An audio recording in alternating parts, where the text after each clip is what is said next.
Posso chamar a atenção? Ô, ministro Ramos, por favor, vamos prestar atenção. Muito obrigado. O senhor gostou? Tá. Senhores, bom dia. Essa reunião é por solicitação minha ao presidente da República, porque nós iríamos apresentar isso à imprensa, que não foi apresentado, e começaram uma série de especulações sobre esse plano de retomada. Então, eu solicitei ao presidente uma reunião com os ministros, porque o plano não vai ter efeito se todos os senhores não nos ajudarem. Cada um na sua área, é claro. Tá? Na hora que nós precisarmos das pessoas para a coordenação do plano, o ministério que não colocar uma pessoa realmente que seja envolvida e tenha capacidade para poder coordenar e executar, esse ministério vai ficar mais fraco e aí o plano todo fica meio capenga. Tá? É uma apresentação de 10 minutos no máximo, é somente isso.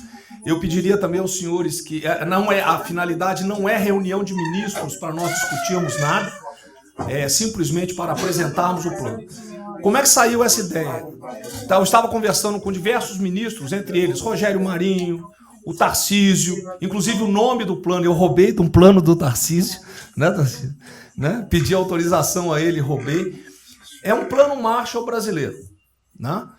E eu comecei a observar que tinha plano da Ministério de Desenvolvimento Regional, que a economia tem plano, que a saúde tem plano, e não estava havendo uma coordenação, uma sinergia.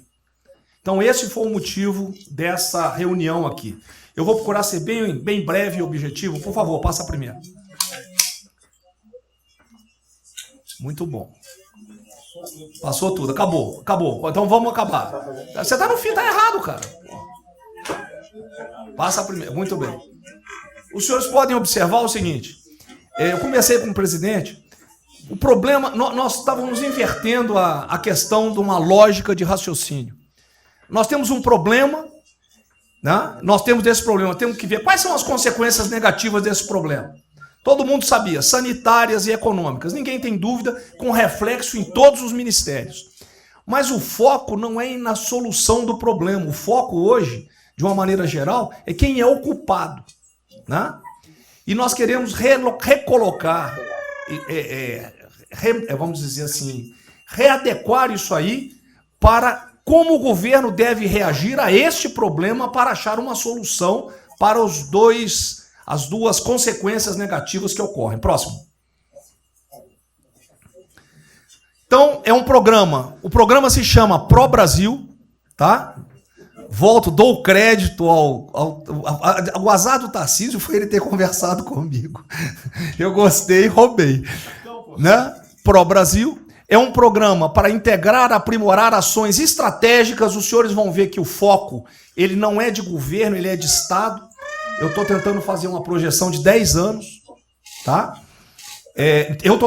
Nós vamos ter que fazer isso aí. Para a retomada do crescimento socioeconômico em resposta aos impactos relacionados ao coronavírus, tá? Pode passar, por favor. As dimensões do programa são essas aí, ó, tá? Ele pega um modelo de governança, ele busca melhoria da produtividade, investimentos estruturantes e ações estratégicas do setor público. Vai. O programa se divide em duas etapas, ou duas partes.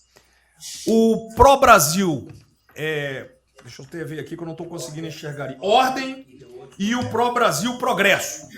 Tá? O Pro Brasil Ordem, que você não imprimiu para mim, e eu agradeço. Ah, não, botou na página errada. Ele pega um arcabouço normativo, ele trata, essas são as medidas estruturantes dele. Vai ter que ter um arcabouço normativo, investimentos privados, segurança jurídica, jurídica e produtividade, melhoria no ambiente de negócios e mitigação dos impactos socioeconômicos. Na parte de investimento, ele foca em obras públicas, parcerias do setor privado. Ele esse programa também ele tem um foco na redução das desigualdades regionais, tá? Tem um foco na redução das desigualdades regionais. Ô Cid, tá com o dedo pé rápido aí. E... Só um segundo, por favor. Pode passar, por favor, Cid. Qual é a abrangência do programa? Os senhores podem observar que ele tem uma parte de infraestrutura, ele tem ações viabilizadoras e tem ações de apoio na lateral. Como é que é o nome mesmo? Facilitadoras. Então, observe, na infraestrutura, com foco particularmente nessas obras que estão paralisadas, esses investimentos que nós estamos perdendo, que estão paralisados. Ele pega infraestrutura de transporte e logística, desenvolvimento regional e cidades, pega energia, mineração, telecomunicações. No desenvolvimento produtivo, ele foca na indústria, agronegócio, serviços e turismo.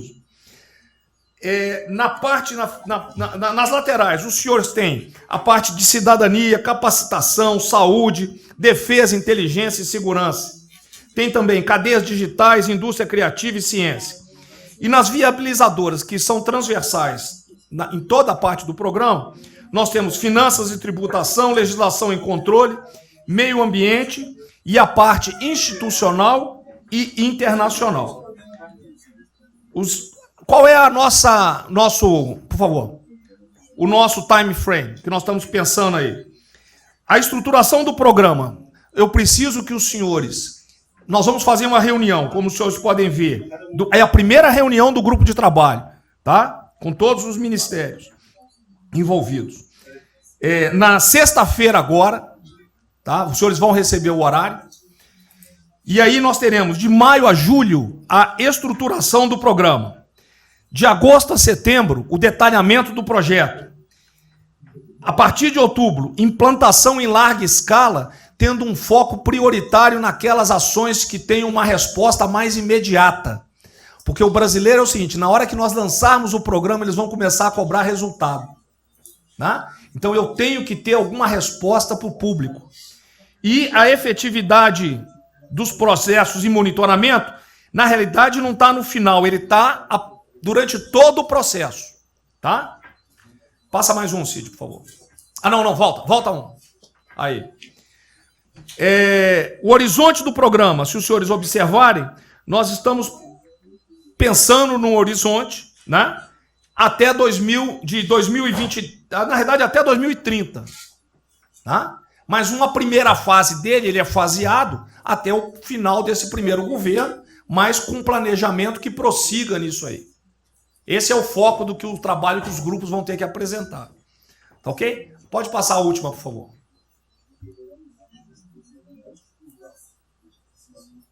É sem som mesmo. Certo? Só um layout para os senhores. Então, na sexta-feira, eu solicitaria que os senhores, quando enviassem os representantes, esses representantes já viessem com uma noção dos programas ou do que os senhores pretendem dentro dos ministérios de vocês. Uma primeira ideia. E nós vamos partir disso para elaborar isso aí. O trabalho não será feito aqui. Aqui é somente uma coordenação. Cada ministério vai fazer e nós vamos coordenar. Presidente, era só isso. Vamos dar a palavra ao Paulo Guedes, que, com todo respeito aos demais, acho que é o ministro mais importante nessa missão aí. Eu queria fazer a primeira observação, é o seguinte: não chamem de plano Marshall, porque revela um despreparo enorme. Não, isso aqui foi só... Então, quando se falou em plano Marshall, o Pro Brasil é um nome espetacular. 10.000. Plano Marshall é um desastre, porque revela despreparo nosso. Plano Marshall, por exemplo, os Estados Unidos podem fazer um plano Marshall para nos ajudar. A China deveria financiar um plano Marshall para ajudar todo mundo que foi atingido. Então, a primeira inadequação, a gente tem que tomar muito cuidado, é o seguinte: é o plano pró-Brasil. Não se fala plano Marshall porque é um desastre, vai revelar a falta de compreensão das coisas. A segunda coisa é o seguinte: é super bem-vinda essa iniciativa para nos integrarmos todos. Agora, não vamos nos iludir. A retomada do crescimento vem pelos investimentos privados, pelo turismo, pela abertura da economia, pelas reformas. Nós já estávamos crescendo. voltar uma agenda de 30 anos atrás, que é investimentos públicos financiados pelo governo. Isso foi o que a Dilma fez 30 anos.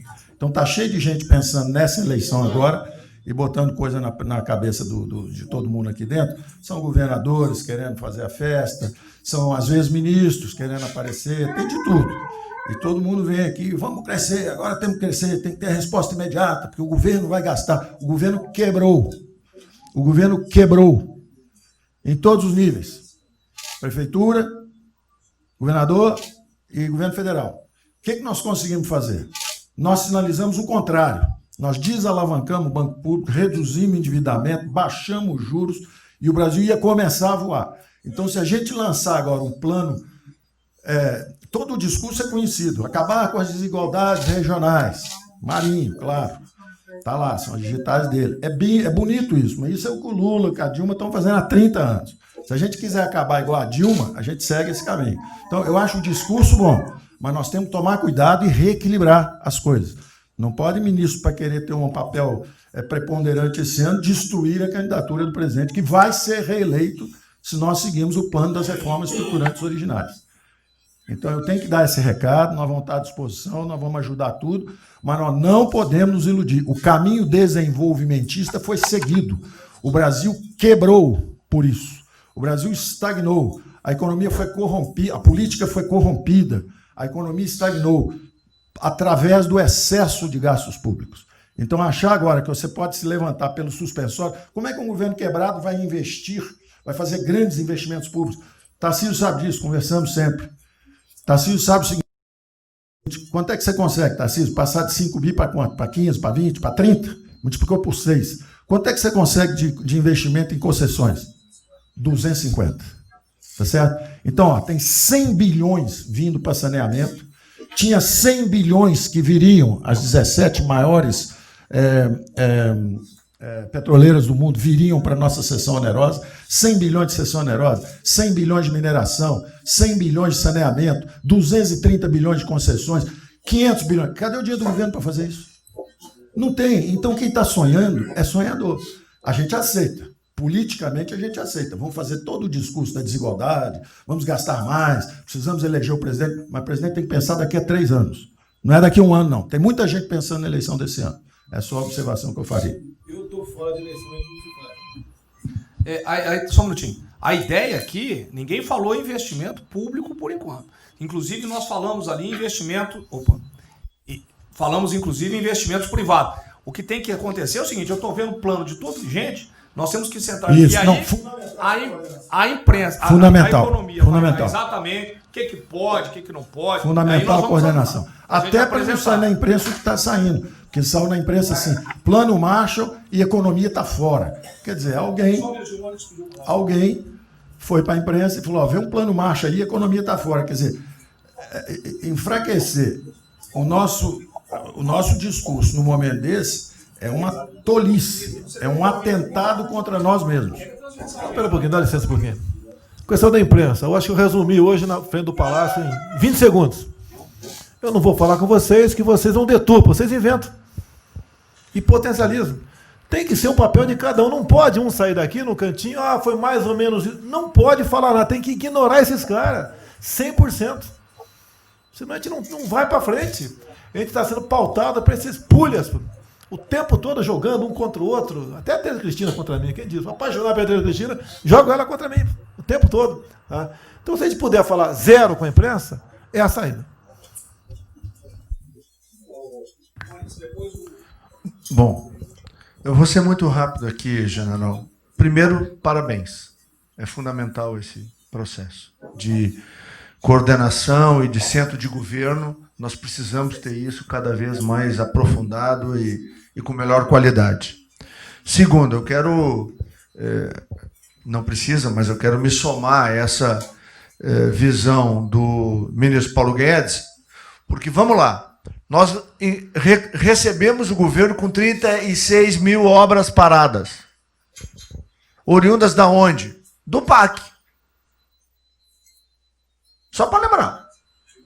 O Abraão tem não sei quantas mil creches. 3 mil creches paradas que somam nessas 36. Então, o que nós trouxemos para o Brasil e como é que nós começamos o ano? E eu vou lembrar, presidente, o senhor sempre disse, é muito triste ver um brasileiro chegar no exterior e ser recebido com o manto da desconfiança.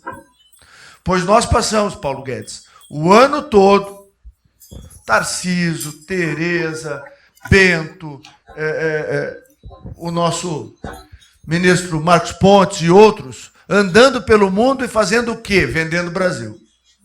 Terminamos o ano, lembra do número, 482 bilhões de investimentos para os próximos 20 anos. Uma boa parte, mineração, petróleo, por aí vai. Recebemos 90 bilhões de bônus de outorga. Nós temos 10 bilhões de dólares do governo da Arábia Saudita que precisa definir onde é que vai botar. Mas o príncipe autorizou. São 50 bilhões de reais a dinheiro de hoje. Então, eu tenho convicção de que nós temos que continuar fazendo o que a gente vinha fazendo. Ou seja, aprofundando a participação da sociedade. Nós temos uma coisa emblemática aqui, que é a Lei da Liberdade Econômica, que pela primeira vez na história do Brasil, desde que o Brasil é Brasil, o cidadão diante do Estado tem razão até que o Estado prove ao contrário. Foi isso que fez os americanos, que há 200 anos atrás eram muito mais pobres do que nós, ser muito mais ricos do que nós. Então, o aprofundamento são sim das reformas, é sim ousar e ter uma reforma tributária que baixe imposto no Brasil, reduz a carga tributária, estou falando sério. A gente nunca discutiu isso entre nós. Mas isso tem que caminhar para isso. Por quê? Porque aí nós damos fôlego à iniciativa privada para que ela faça o que tem que fazer e nós vamos ser mediadores desse processo. Apenas. E sinceramente, eu acho que todo o nosso esforço nos próximos dias tem que ser como é que nós mantemos a nossa linha, porque nós terminamos o ano, ministro Ernesto, ministro Tarcísio. O senhor foi recebido na Federação das Indústrias Alemãs com um slide que mostrava a 163 com os caminhões atolados e a 163 pavimentada. E o presidente que coordenava aquele momento, eu estava lá lhe aguardando, voltando da Rússia, disse ao senhor, o que vocês brasileiros fizeram que nós não acreditávamos que vocês recuperaram a confiança e estão fazendo tantas transformações. Então, presidente, só para concluir, 100% nesta linha, mas que a gente não perca o foco original, porque por onde a gente estava caminhando, nós recuperamos a confiança externa e externa. Fomos acometidos de algo muito grave, que é uma doença, e que foi levado ao paroxismo da histeria, porque serve a interesses de muitos, os mais variados, eu não vou aqui detalhar. Mas, sinceramente, temos que rapidamente voltar ao que nós estamos fazendo, porque nós estamos no caminho certo, e a prova disso é que todo mundo voltou a olhar o Brasil com respeito. Bom, eu vou partir do princípio que todos que estão aqui são bem intencionados e querem o bem do Brasil. Tá? Então, não acredito em teoria da conspiração, nem que ninguém quer solapar os alicerces da República, nem abalar a administração do presidente Bolsonaro. Pelo contrário. E quero lembrar a todos que não existem verdades absolutas. Por favor, vamos refletir. O que está acontecendo hoje no mundo não tem parâmetro nos últimos 100 anos. O que está acontecendo hoje no mundo vai permitir, de acordo com a FMI, foi a previsão de uma semana atrás, de uma diminuição de quase 3% do PIB mundial, e no caso do Brasil de mais de 5%. Não tem paralelo. Em situações extraordinárias, remédios extraordinários de forma circunstancial.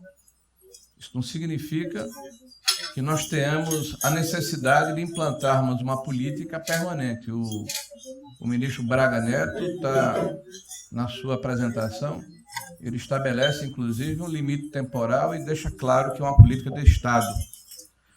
O que eu peço é que nós tenhamos aqui as mentes abertas e que os dogmas, quaisquer que sejam eles, presidente, sejam colocados de lado nesse momento. Porque os governos do mundo, certamente, têm a capacidade de entender o que está se passando.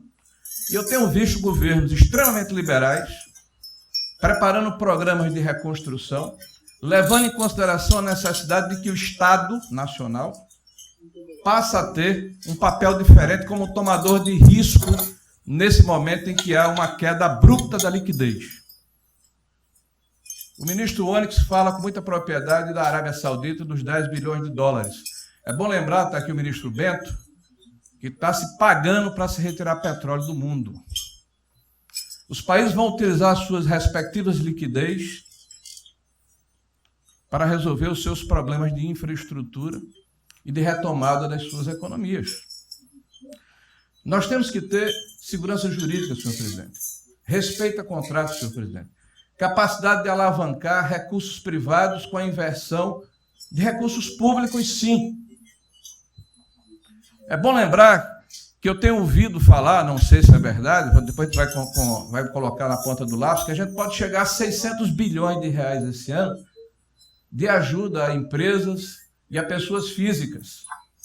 Recursos do governo federal, fruto de endividamento do governo, desse governo, que vai terminar o ano com déficits 4, 5, 6 vezes maior do que estava precificado no início do ano. Caiu um meteoro sobre as nossas cabeças.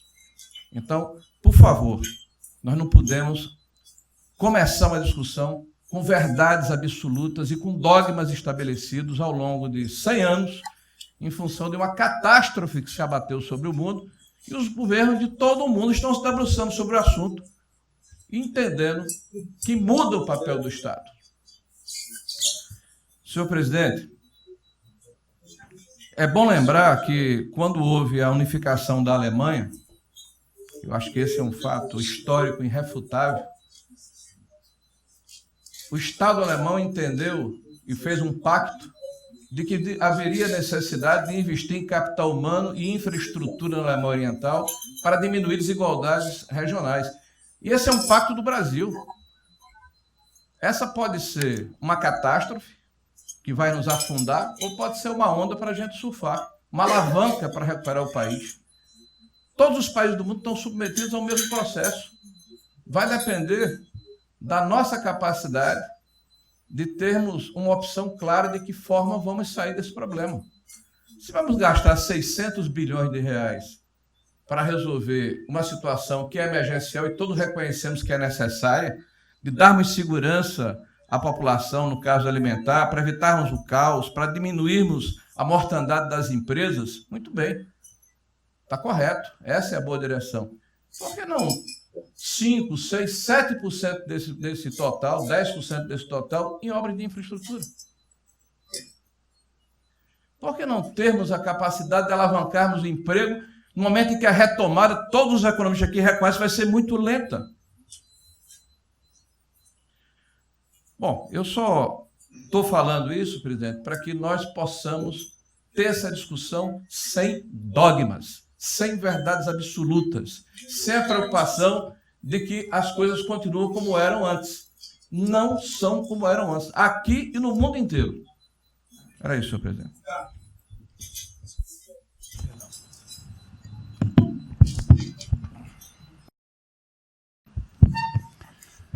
Presidente, eu estava assistindo atentamente a apresentação do colega ministro Braga Neto, e na parte final, ali no slide das questões transversais, está o meio ambiente, mas eu acho que o que eu vou dizer aqui sobre o meio ambiente se aplica a diversas outras matérias.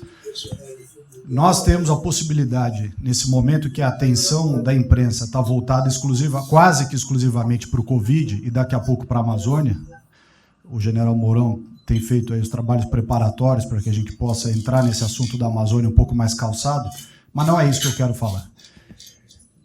A oportunidade que nós temos, que a imprensa não está nos dando um pouco de alívio nos outros temas, é passar as reformas infralegais de desregulamentação, simplificação, todas as reformas que o mundo inteiro, nessas viagens que se referiu o Onyx, certamente cobrou dele, cobrou do Paulo, cobrou da Tereza, cobrou do Tarcísio, cobrou de todo mundo, da segurança jurídica, da previsibilidade, da simplificação. Essa grande parte dessa matéria, ela se dá em portarias e normas dos ministérios que aqui estão, inclusive o de meio ambiente. e que são muito difíceis, e nesse aspecto acho que o meio ambiente é o mais difícil de passar qualquer mudança infralegal em termos de instrução normativa e portaria, porque tudo que a gente faz é pau no judiciário, no dia seguinte. Então, para isso precisa ter um esforço nosso aqui, enquanto estamos nesse momento de tranquilidade no aspecto de cobertura de imprensa, porque só fala de Covid, e ir passando a boiada, e mudando todo o regramento, e simplificando normas, de IFAM, de Ministério da Agricultura, de Ministério do Meio Ambiente, de Ministério disso, de Ministério daquilo. Agora é a hora de unir esforços para dar de baseada a simplificação de regulatório que nós precisamos, em todos os aspectos. E deixar a AGU, o André não está aí, né? E deixar a AGU de stand-by para cada pau que tiver, porque vai ter. Essa semana mesmo nós assinamos uma medida a pedido do Ministério da Agricultura, que foi a simplificação da lei da Mata Atlântica para usar o Código Florestal. Hoje já está nos jornais dizendo que vão entrar com ações judiciais e ação civil pública no Brasil inteiro contra a medida. Então, para isso, nós temos que estar com a artilharia da AGU preparada para cada linha que a gente avança ter uma coisa. Mas tem uma lista enorme em todos os ministérios que tem papel regulatório aqui para simplificar. Não precisamos de Congresso. Que coisa que precisa de Congresso também, nesse fuzuê que está aí, não vamos conseguir aprovar. Agora tem um monte de coisa que é só parecer, caneta. Parecer, caneta. Sem parecer também não tem caneta, porque dar canetada sem parecer é cana. Então, isso aí vale muito a pena. A gente tem um espaço enorme para fazer. Enfim, acho que essa é uma questão importante que estava aí nos slides, Braga Neto. Você vê que a jurídica também está embaixo. Isso, exatamente. Só os senhores entenderem o seguinte, isso aqui é coordenação dos planos que eu sei que todos estão fazendo. Tá? Coordenação. O que vai ser possível executar ou não, vamos entrar naquelas nas limitações que nós temos, e o que tiver conflito será levado à decisão do presidente. Agora, nós temos que andar com isso rápido, porque a queda do desemprego, o país está sem esperança. Nós temos que fazer isso andar. O pessoal da iniciativa privada está nos procurando. A gente tem que dar um rumo nisso aí. Bom, a ideia é essa. Me ligou agora de manhã o Eduardo Gouveia Vieira, da Firjan. Ele quer fazer uma videoconferência onde mais de 300 empresários do Rio, que é um pouquinho abaixo do potencial de São Paulo, para hipotecar solidariedade. A ideia que nós temos de reabrir o comércio. A desgraça que vem pela frente, eu acho que o Paulo Guedes está sendo até legal, hein, Paulo Guedes? Eu não sou economista, não. Vai ser uma porrada muito maior que você possa imaginar. Não são apenas os informais. Eu acho que já bateu a 10 milhões de carteiras assinadas, foi para o saco. E os governos estaduais não têm como pagar salário dos caras. Não tem. Em maio, metade dos estados vai ter como pagar salário mais. A desgraça está aí. Eles vão querer empurrar essa trozoba para cima da gente. Esse pessoal aqui do lado vai querer empurrar. E a gente vai reagir, porque aqui não é saco sem fundo. Tá? Então essa preocupação vamos ter. Paralelamente a isso, tem o AB da vida, enchendo o saco do Supremo, para abrir o processo de impeachment, porque eu não apresentei meu exame de vírus, essas frescuradas todas, que todo mundo tem que estar ligado. Não é apenas cuidar do seu ministério, nessas questões que estamos tratando aqui, é tratar da questão política também. Tá certo? Então, essa preocupação temos que ter, porque a luta pelo poder continua, a todo vapor. E sem neurose da minha parte.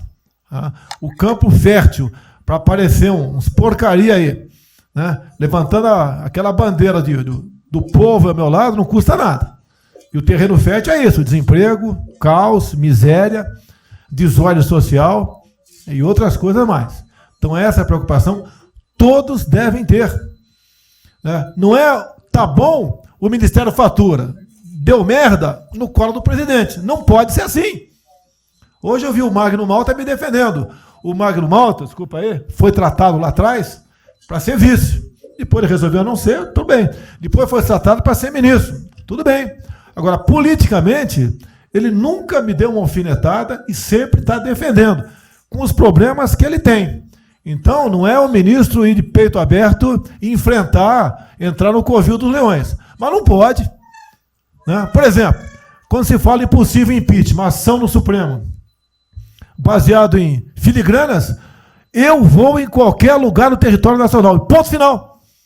O dia que for proibido de ir para qualquer lugar do Brasil, pelo Supremo, acabou o mandato.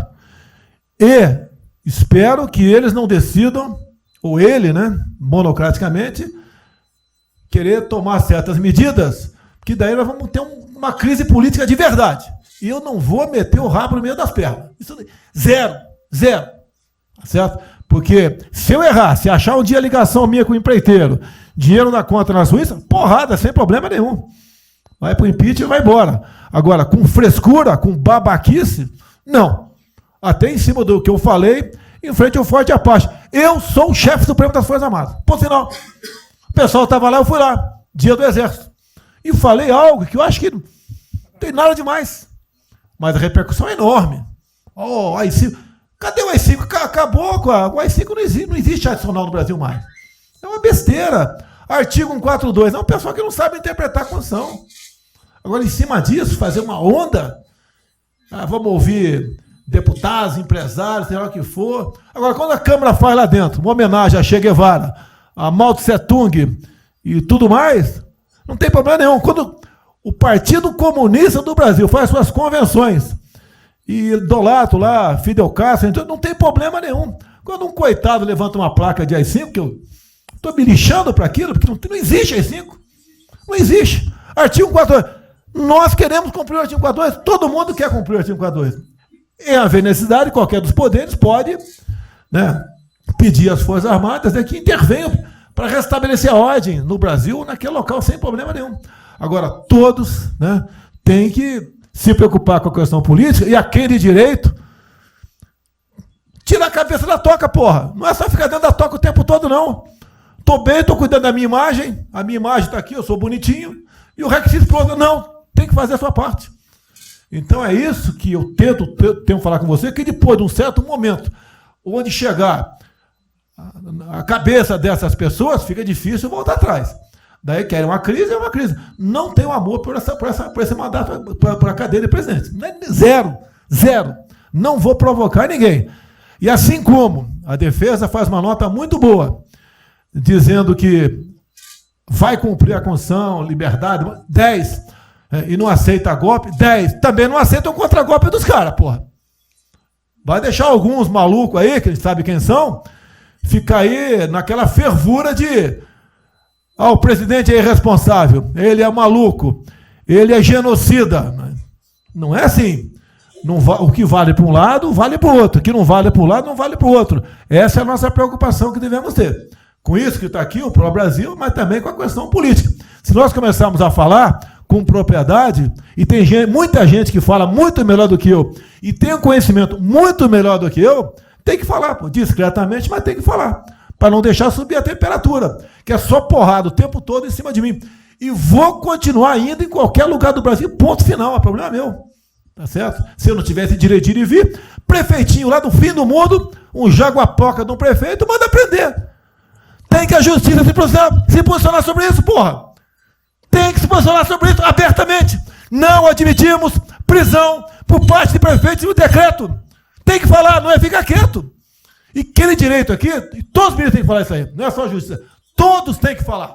Não é ficar, toca o barco não e vamos em frente. Tá? Então é isso que eu apelo a vocês, pô. Essa preocupação, acordem para a política e se exponham. Afinal de contas, o governo é um só. E se eu cair, cai todo mundo. Agora, se tiver cair um dia, vamos cair lutando, uma bandeira justa, não para uma babaquice de exame antivírus, pô. Pelo amor de Deus, pô. Tá? Eu, até já bem claro, de uns 8 anos para cá, quando pedia farmácia de manipulação, um remédio qualquer, eu falava com o médico. Bota um nome de fantasia, porque se for o meu nome para lá, como sempre foi um cara manjado, né, tem 3, 4 que vão manipular lá o medicamento, pode me envenenar, pô. E assim é a mesma coisa a questão do vírus, entre outros. De acordo com o interesse, o cara dá negativo, ou dá positivo, depois que deu, vai para a contraprova, mas dá problema. E nós sabemos, tá certo, que nós temos um compromisso com a verdade. Eu jamais mentiria se não tivesse realmente um exame negativo. Jamais eu mentia negativo, deu positivo, vice-versa, jamais.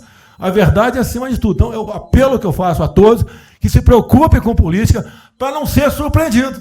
E eu não vou esperar o barco começar a afundar para tirar água. Estou tirando água e vou continuar tirando água de todos os ministérios. Do Cante é isso. A pessoa tem que entender. Se não quer entender, paciência, pô. E eu tenho o poder e vou interferir em todos os ministérios, sem exceção.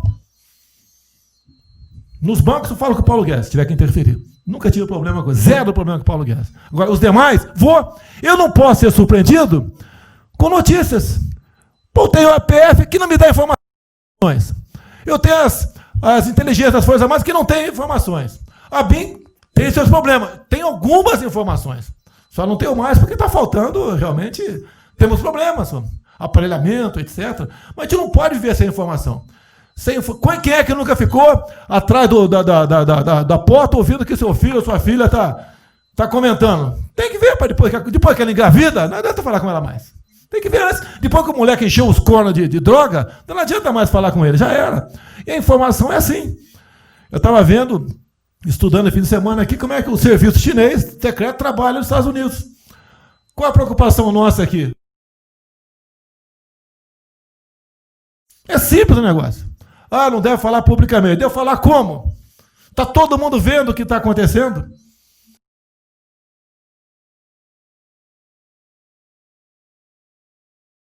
Tudo bem. Tá.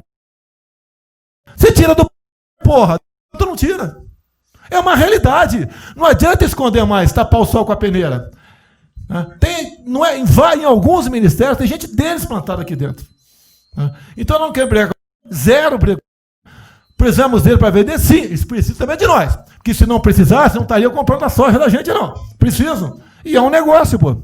E devemos aliar com quem tem alguma afinidade conosco, para a gente poder fazer valer a nossa vontade naquele momento. Não adianta se esconder aqui, depois tem um problema, daí liga para o tio, e fala, pô, cara, você me ignorou até hoje?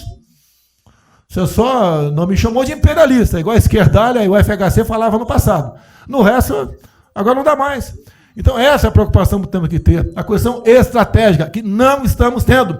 E me desculpe, o serviço de informações nosso, todos, são uma vergonha, que eu não sou informado. E não dá para trabalhar assim, fica difícil. Por isso, vou interferir. E ponto final, pô. Não é ameaça, não uma extrapolação da minha parte, é uma verdade. Como eu falei, né? Dei os ministérios para os senhores, o poder de veto. Mudou agora, tem que mudar, pô. E eu quero realmente governar o Brasil.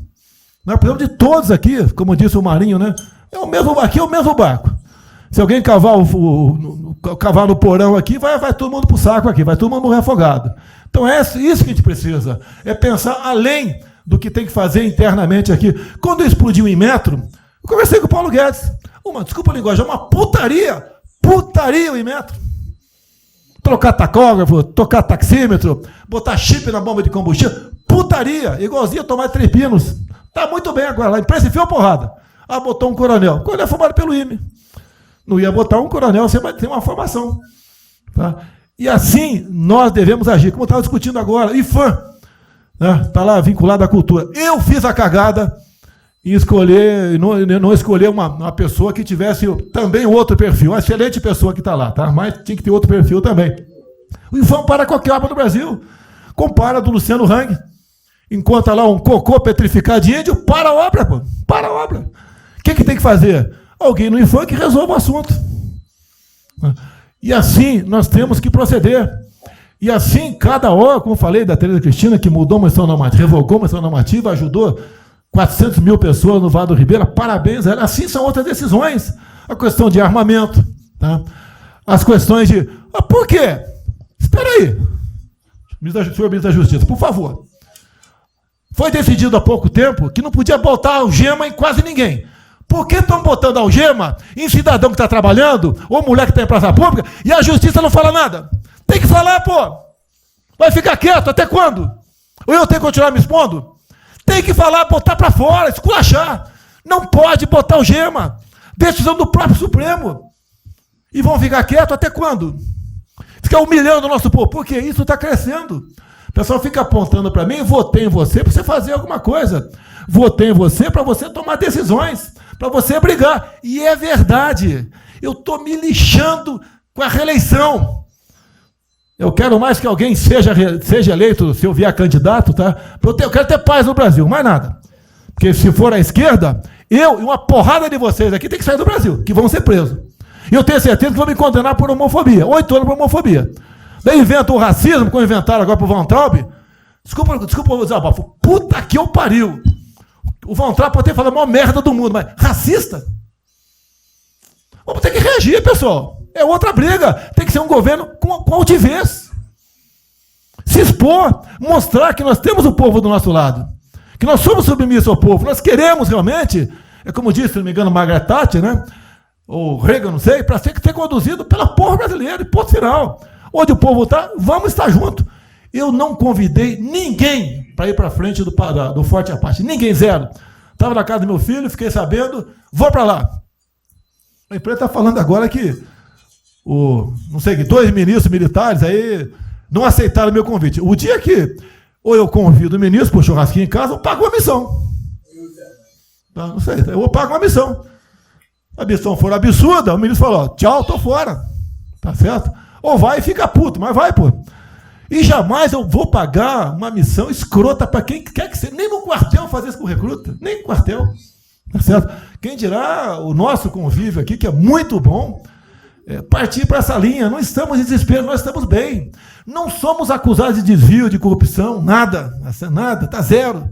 Temos problema pela frente. Vamos tentar solucionar. Eu tenho conversado com vários ministros. E vamos solucionar.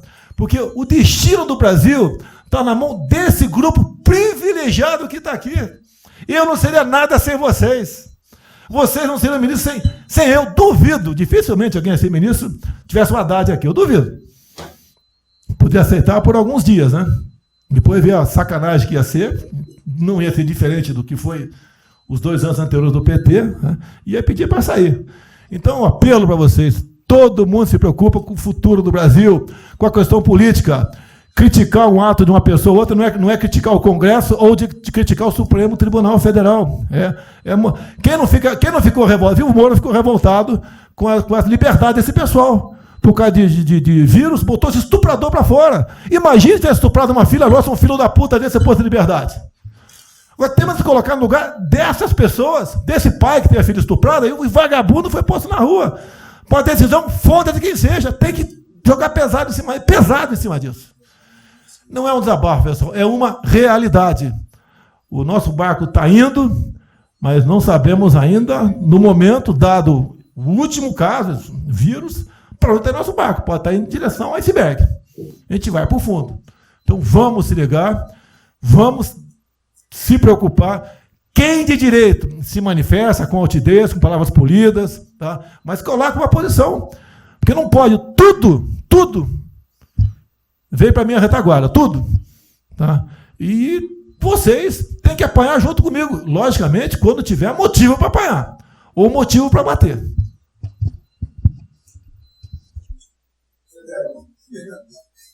Não, eu já caí.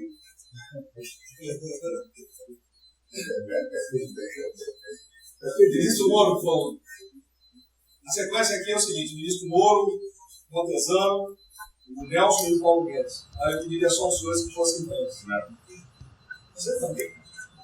Você quer cobrar os vários? Depois do Não, bem, a primeira questão do plano ali que foi apresentado, fica aqui o registro do meu elogio, certo que ele tem que ser preenchido aí nos detalhes, existem as questões econômicas a ser resolvidas lá pelo Ministério da Economia, a ser trabalhado também com as outras áreas econômicas.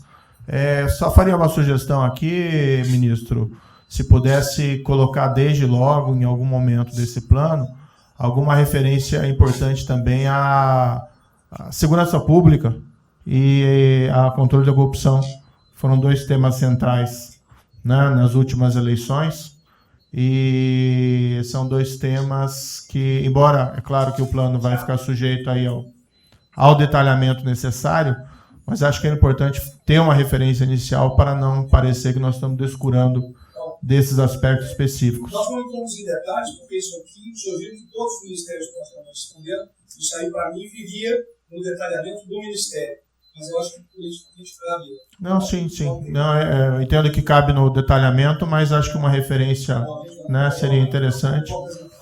Tem que apontar também que ou foi uma vitória do governo, do presidente. Ano passado houve uma queda expressiva desses principais indicadores criminais. Isso, embora seja mais vinculado com a questão da vida e segurança das pessoas, também é um fator importante para o investimento econômico, para atrair, melhorar o ambiente econômico. E o controle da corrupção também é pressuposto, né? Então, faria exclusivamente essa sugestão específica. Já estava bem perguntas, ó. Ministro, primeiramente, parabéns. Para a gente começar a falar do dia seguinte, o próprio ministro Guedes, nas discussões que temos tido nas últimas semanas, tem nos orientado: o BNDES foca na reconstrução, foca no dia seguinte, porque a crise de saúde vai demorar alguns meses e a reconstrução muito mais meses do que isso. Então é muito oportuno a gente já começar a discutir isso. Segundo, aqui eu subscrevo as palavras do ministro Salles. O que a gente tem observado nos projetos e concessões e etc., uma parte crítica é essa legislação, o funcionamento da máquina pública. É um momento muito oportuno para a gente aproveitar isso, e isso faz uma baita diferença no preço de um projeto, na velocidade, faz muita diferença. Então, subscrevo aqui as palavras do ministro Salles. E, por último, ministro, quando eu assumi o banco em julho, o banco estava montado como uma fábrica de empréstimo, e o banco, durante 15 anos, foi uma fábrica de empréstimo.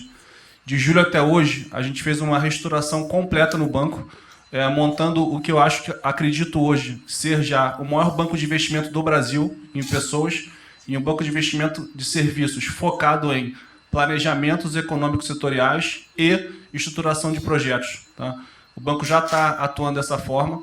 Temos um vasto conhecimento setorial, um vasto conhecimento de planejamento, já está rodando a contento, e esse BNDES de hoje se parece muito mais com o BNDES de 20 anos atrás, que era o BNDES que planejava e estruturava esses projetos para o Brasil.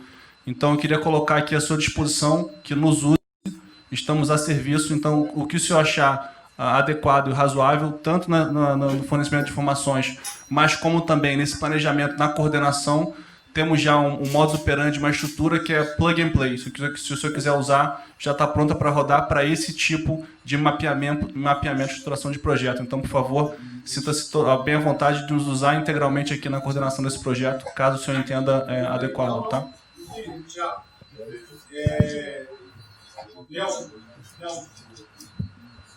Alô? Bom, estou chegando aqui, então é importante que eu coloque para vocês como é que a gente vai trabalhar. A saúde ela é fundamental, porque enquanto a gente não mostrar para a sociedade que a gente tem o controle da doença, da saída dela, qualquer tentativa econômica vai ser ruim, porque o medo vai impedir que você trate a economia como uma prioridade. Então, controlar a doença hoje é fundamental. E controlar a doença não significa que a gente vai curar a doença em uma semana, mas que a gente não é um barco à deriva e que a gente tem uma estratégia para trabalhar essa doença, né? Então, são 3 coisas que a gente vai trabalhar. Primeiro, a informação, para entender o que é a doença, qual é a evolução dela, como é que está a infraestrutura para cuidar da doença. Porque um dos grandes problemas que a gente tem hoje, se a gente olhar o Brasil hoje, ele é um dos melhores países em número em relação à mortalidade. O que assusta é você ver que o hospital não consegue atender, a gente no frigorífico, a gente que está abrindo cova em algum lugar para enterrar, e isso traz medo. E o medo impede que qualquer outra atividade tenha sucesso. Porque enquanto isso não for sanado, o restante vai ter muito pouca chance de ser comprado pela sociedade. A segunda coisa é estruturar a operação de cuidado. Então a gente vai investir em logística, vai investir na parte de compra e tentar melhorar o processo. Por quê? Porque se eu tiver os hospitais funcionando, eu vou ter os pacientes tratados, eu não tenho a sensação da crise, o medo melhora e o restante pode entrar. E a terceira coisa é a gente deixar claro um programa de saída do isolamento, do distanciamento. Não é que vai sair amanhã, mas a gente tem que ter um planejamento. Porque aí a gente realmente mostra que a situação está na nossa mão. Pode ser que demore um pouco, mas a gente está controlando esse processo porque a gente não está sendo um barco à deriva. Então, basicamente, eu queria falar para vocês, essa é a forma como a gente vai tratar, e a gente vai estar interagindo com todos os ministérios que forem necessários para que isso aconteça da forma mais rápida possível. Basicamente é isso, e prazer estar aqui com vocês. Ontem eu liguei para o diretor-geral da Polícia Rodoviária Federal. Chegou ao meu conhecimento uma nota que era dele sobre o passamento de um patrulheiro. E ele enfatizou que era Covid-19. Eu liguei para ele. Por favor. O que mais? Ele era obeso, era isso, era... Bem, tinha... Como é que é? Comorbidades. Mas ali na nota dele só saiu Covid-19. Então vamos alertar aquele direito ao respectivo ministério. Pode botar Covid-19, mas bota também. Tinha fibrose, um montão de coisa. Eu não entendo esse negócio, não. Tem um montão de coisa lá. Para exatamente não levar um medo à população. Porque a gente olha, morreu um sargento no Exército, por exemplo. A princípio é um cara que está bem de saúde, né? Um policial federal, né? Seja lá o que for. E isso daí não pode acontecer. Então a gente pede esse cuidado com os colegas, tá? A quem direito ao respectivo ministério, que tem alguém encarregado disso, né? Para tomar esse devido cuidado para não levar mais medo ainda para a população. Você perguntou, em relação a ele perguntou quanto tempo levaria para mostrar um plano, alguma coisa. Eu acredito que... Não, nós já conversamos hoje. Não, nós já conversamos hoje sobre isso. O COP está mostrando junto com a saúde. Tá? A gente está trazendo um reforço para poder acelerar esse processo, porque na verdade a gente está correndo contra o tempo. Enquanto a gente não conseguir controlar a percepção que a gente hoje tem condição de cuidar das pessoas, vai ser difícil, né? E o problema da doença é que você pega um sistema que, se você fala em eficiência, os hospitais têm que ser eficientes. Então, quando você fala em eficiência, você vai quase no limite do cuidado. Você não tem sobra, você não tem gordura. Quando você pega uma doença que chega, que é muita gente ao mesmo tempo, você não consegue ter agilidade para preparar o sistema para cuidar dela. E a gente tem um problema adicional que a gente tem que tomar cuidado, que é o seguinte: como você tem os hospitais com pouca... Você tem muita gente falando de Covid, mas os hospitais estão diminuindo muito o atendimento, o que significa que eles vão ter problema financeiro. Se isso prorroga, esses hospitais vão ter cada vez mais dificuldade, você vai poder ter um hospital mais sucateado, um hospital fechado. O que está acontecendo hoje? Vamos botar em números hoje, que a gente tem 4 milhões de pessoas hoje com a Covid. O Brasil hoje tem 212 milhões de pessoas. Tem 208 milhões que não estão tendo a atenção necessária. Então você tem câncer, cardiovascular, isso tudo está represado, é demanda reprimida. Quando você controlar a Covid, o não Covid vai chegar com tudo. E você pode pegar uma estrutura sucateada. Aí você só vai transferir o problema de medo, que vai ser o medo da Covid para o medo da não Covid. Então a gente tem que estar preparado para isso tudo. Então não é só trabalhar o curtíssimo prazo, a gente tem que preparar para essa segunda fase que vai chegar também. Isso tudo a gente está fazendo, só para vocês saberem que a gente está pensando nisso tudo, só para vocês saberem que está tudo trabalhando. Por favor, o ministro Lacerda, eu pediria aos senhores que fosse bem breve. Não, já não tem jeito.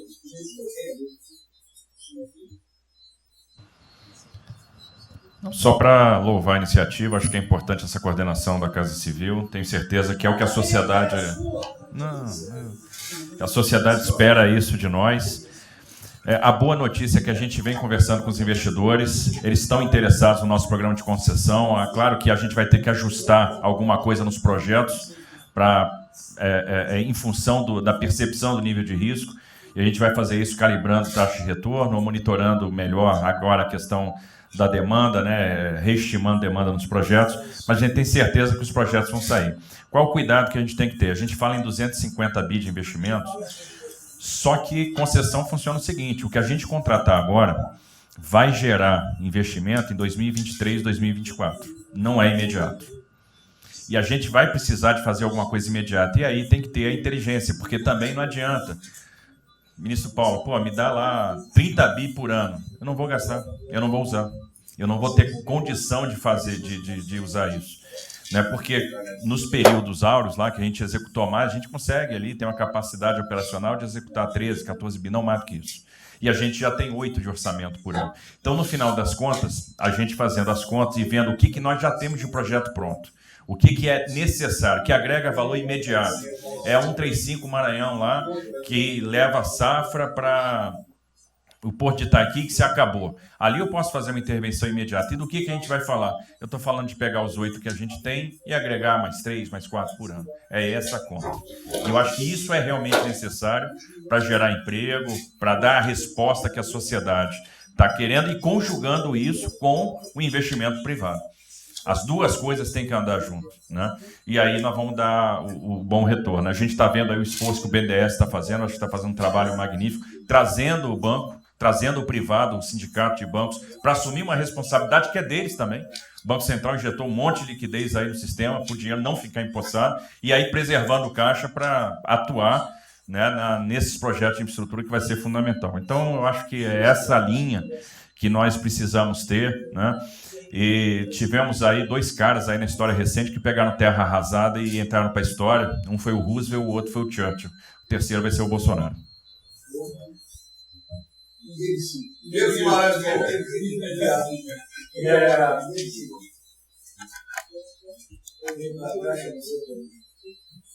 Peço aos senhores que sejam breves. São só 5 pontos muito rápidos. Primeiro, presidente, o maior programa da história do mundo de inclusão social, digital, que nós estamos fazendo nesse governo. Pessoas que tomavam dinheiro a 25% ao mês. Quer dizer, todos os ladrões lá, PT, PMDB, PSDB, aquela ladroagem toda, 25% ao mês. E ninguém se indigna. Esse governo que se indignou, o governo dos liberais. Então, assim, acho que a gente está com um problema de narrativa. Hoje de manhã, por exemplo, o pessoal da Band queria dinheiro. O ponto é o seguinte, vai ou não vai dar dinheiro para Bandeirantes? Ah, não vai dar dinheiro para Bandeirantes? Passei meia hora levando porrada, mas repliquei. E falei, olha, vocês estão em casa? Eu tenho 30 mil funcionários na rua. Não tem esse negócio, essa frescurada de home office. Eu já visitei 15 agências. E você em casa?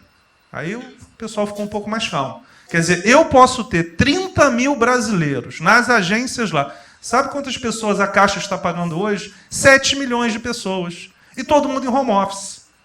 Que porcaria é essa? Desculpa o meu ponto, presidente. Quando o senhor falou, eu vou me emocionar. O Luiz Lima, que nadou com meu pai, foi atleta olímpico, teve a esposa e a filha de 14 anos presa ontem, num camburão. Que porra é essa? Desculpa. Que porra é essa? O cara vai pro camburão com a filha, que se fosse eu, ia pegar minhas 15 armas e ia dar uma... Eu ia morrer. Porque se a minha filha fosse pro camburão, eu ia matar ou morrer. Que isso? Estava nadando, é uma atleta olímpica. Você tira a pessoa está nadando com 14 anos. Eu tenho uma filha, Maria, de 14 anos. Se a minha filha fosse pro camburão, ou eu matava ou eu morria. Que isso? E a esposa do Luiz Lima nem usou o fato de ser esposa de um deputado federal. Mas ela assim, foi calado e saiu calado. E aquele governador roubando para a direita, para tudo quanto é lado. Então o governador rouba, aí ele sai prendendo todo mundo e fica tudo isso por isso mesmo. Aí a gente faz o maior programa da história da humanidade de inclusão de pessoas que recebiam 25% ao mês, cobravam. PSDB, PT, PMDB, aquele grupo todo. Na hora de privatizar, todo mundo, com 200 milhões, 300 milhões, tem vice-presidente da Caixa que eu expulsei, dos 120, 105 eu tirei. E se o senhor precisar, obviamente, o meu chefe é o ministro Paulo Guedes, ele decide. Não tem problema. Inclusive, porque o que acontece é o seguinte, se roubar, eu vou ligar para o ministro Moro para prender.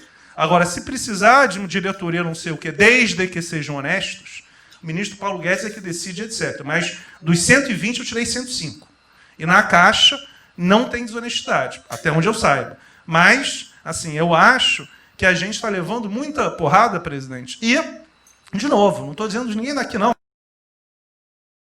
Só leva porrada. Agora, tem um limite. Desculpa, todo lugar que eu vou, as pessoas normalmente são educadas. Mas a paciência chega num limite, obviamente não dessa maneira, eu acho que tem um ponto. Nós estamos emprestando 154 bilhões de reais, mas só um ponto que eu acho importante. Tarcísio é super meu amigo e ele é muito esperto. Qual que é o grande ponto que a gente tem que evitar? O cara que está quebrado, já estava quebrado antes e quer a nossa molezinha. Então, assim, claramente tem que ajudar, e eu concordo. Tanto que nós emprestamos 43 bilhões de reais para o segmento imobiliário. 1,5 milhão de pessoas deixaram de ser demitidas. Agora, não é para todo mundo, não. Aquela empresa que já estava quebrada antes, por que a gente vai dar molezinha? Então, este ajuste fino é importante, os bancos têm que fazer. Por quê? Último ponto que eu falo. Já estou sendo processado também, vamos nós dois juntos para a cadeia, por causa do auxílio emergencial. Sabe o que tem? Tem gente do TCU dizendo que a gente está ganhando muito, e tem gente dizendo que a gente está ganhando pouco. Ferrou. Ou seja, tem gente querendo me prender porque está dizendo que a gente está ganhando muito. E tem gente querendo me prender, que são aqueles caras lá que estavam antes, dando pouco. Vou acabar sendo preso, mas o que a gente não vai fazer? Deixar 30, 40, 50 milhões de pessoas passarem fome. Então, é só o meu recado dizendo o seguinte, a Caixa é o banco de todos os brasileiros. Poxa, a gente está com 30 mil pessoas. Eu passo ligando, 45 pessoas na Caixa tiveram coronavírus. 2 faleceram, um, na verdade, com 70 anos, que já estava aposentado, e outro. A pessoa, eu chorei mais do que a pessoa, a mãe. Uma pessoa em 30 mil que estão o dia inteiro. E eu já falei para minha esposa, se tiver qualquer coisa, eu vou tomar 1 litro de hidrocloroquina, aquelas coisas todas. Então, assim, eu acho que a gente está, só o último ponto, numa questão de histeria coletiva. Quer dizer, eu posso ter 30 mil funcionários da Caixa pagando 7 milhões hoje, 2 milhões na segunda. Ontem a gente abriu 800 agências, vamos abrir no sábado, no domingo, 2 horas antes. Então, o que a imprensa quer? Que você pague e dane-se os funcionários da Caixa. Mas se morrer 2, Jornal Nacional, presidente Bolsonaro e presidente Pedro, irresponsáveis porque abriram. A gente só vai levar porrada. Agora, realmente, meu ponto é inaceitável, foi a primeira vez que aconteceu. Eu conheço a Milene Comini, atleta olímpica. Quer dizer, um atleta olímpico, a esposa atleta olímpica, a filha de 14 anos no Camburão. Eu não sei se eles botaram atrás ou no meio.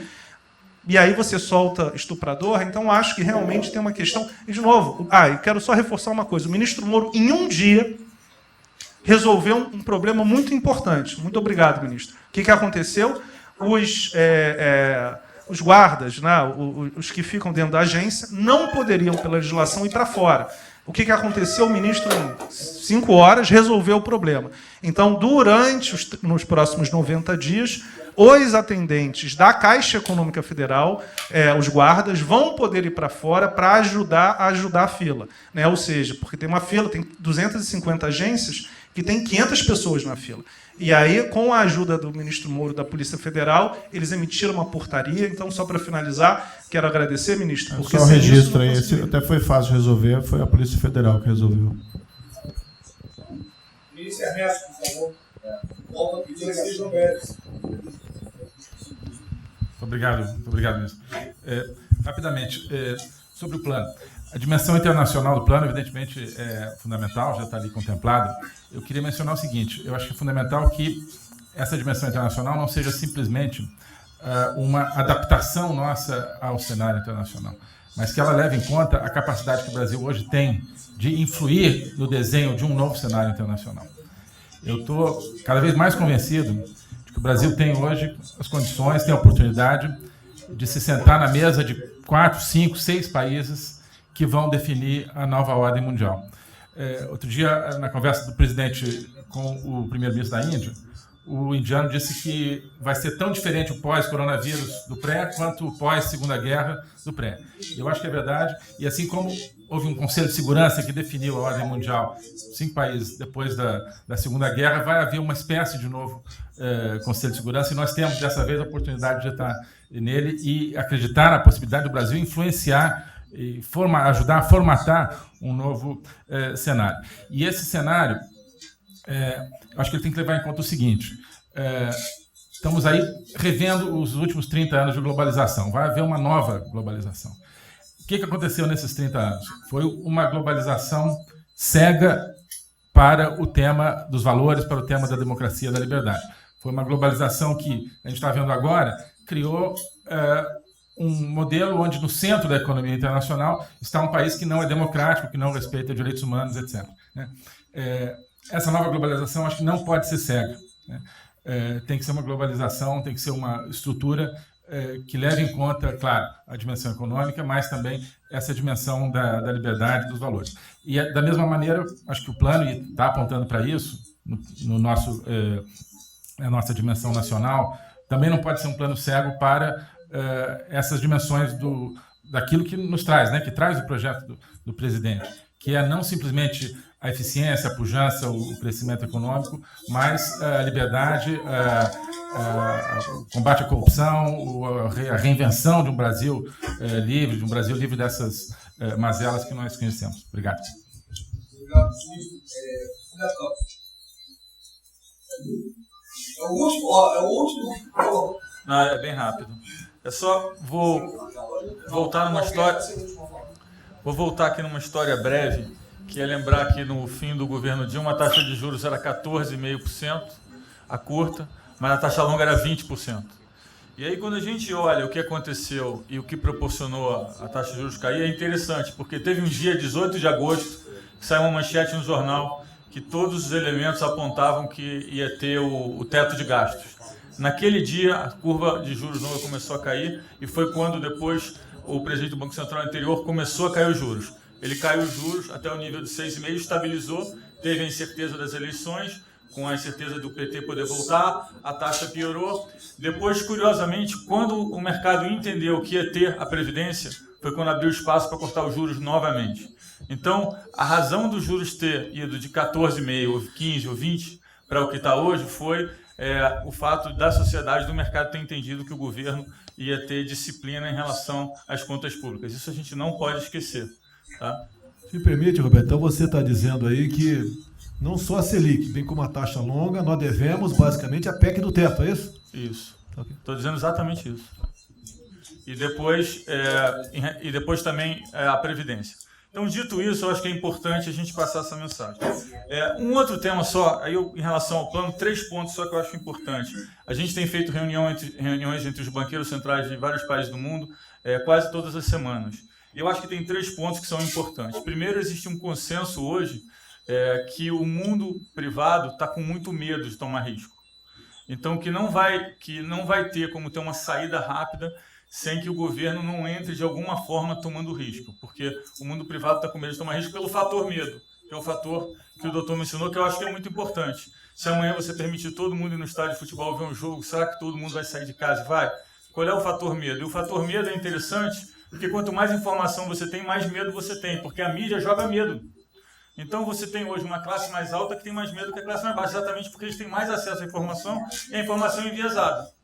Então, o primeiro ponto é esse de tomar risco. O segundo ponto, rápido, é um tema que eu acho que está muito crescendo também, está crescendo bastante, que é a análise, que a gente chama de análise intertemporal. Quando você faz uma ajuda, quando o governo faz um gasto, geralmente acontece 2 coisas. Ou você bota fundo perdido, ou seja, esse gasto não vale nada, e aí vai ter um reflexo na economia, na taxa de juros, ou as pessoas exageram e falam, não, esse gasto vai ser um multiplicador.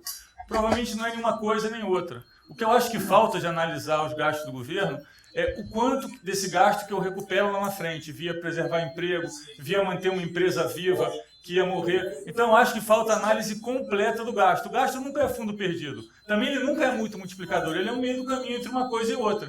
E o que eu acho que falta é a análise de eu vou gastar tanto e esse gasto vai ter essa efetividade. Por exemplo, existe uma percepção do mercado que dinheiro para governador e prefeito é dinheiro jogado fora. Pode ser que seja mentira, mas existe essa percepção hoje.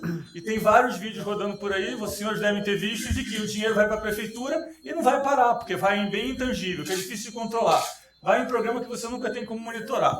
Então, acho que é importante esse tema de fazer essa análise intertemporal, de ver realmente qual é a eficiência do gasto. E, por último, último ponto, conversando com investidores, a gente tem feito isso, inclusive nós fizemos uma conversa, 2 bancos centrais com investidores, inclusive de infraestrutura, e o problema principal que aparece em toda a conversa no Brasil, do investidor privado, é que, no passado, toda vez que o investidor privado entrou, teve muita sacanagem. O tema da governança é super importante.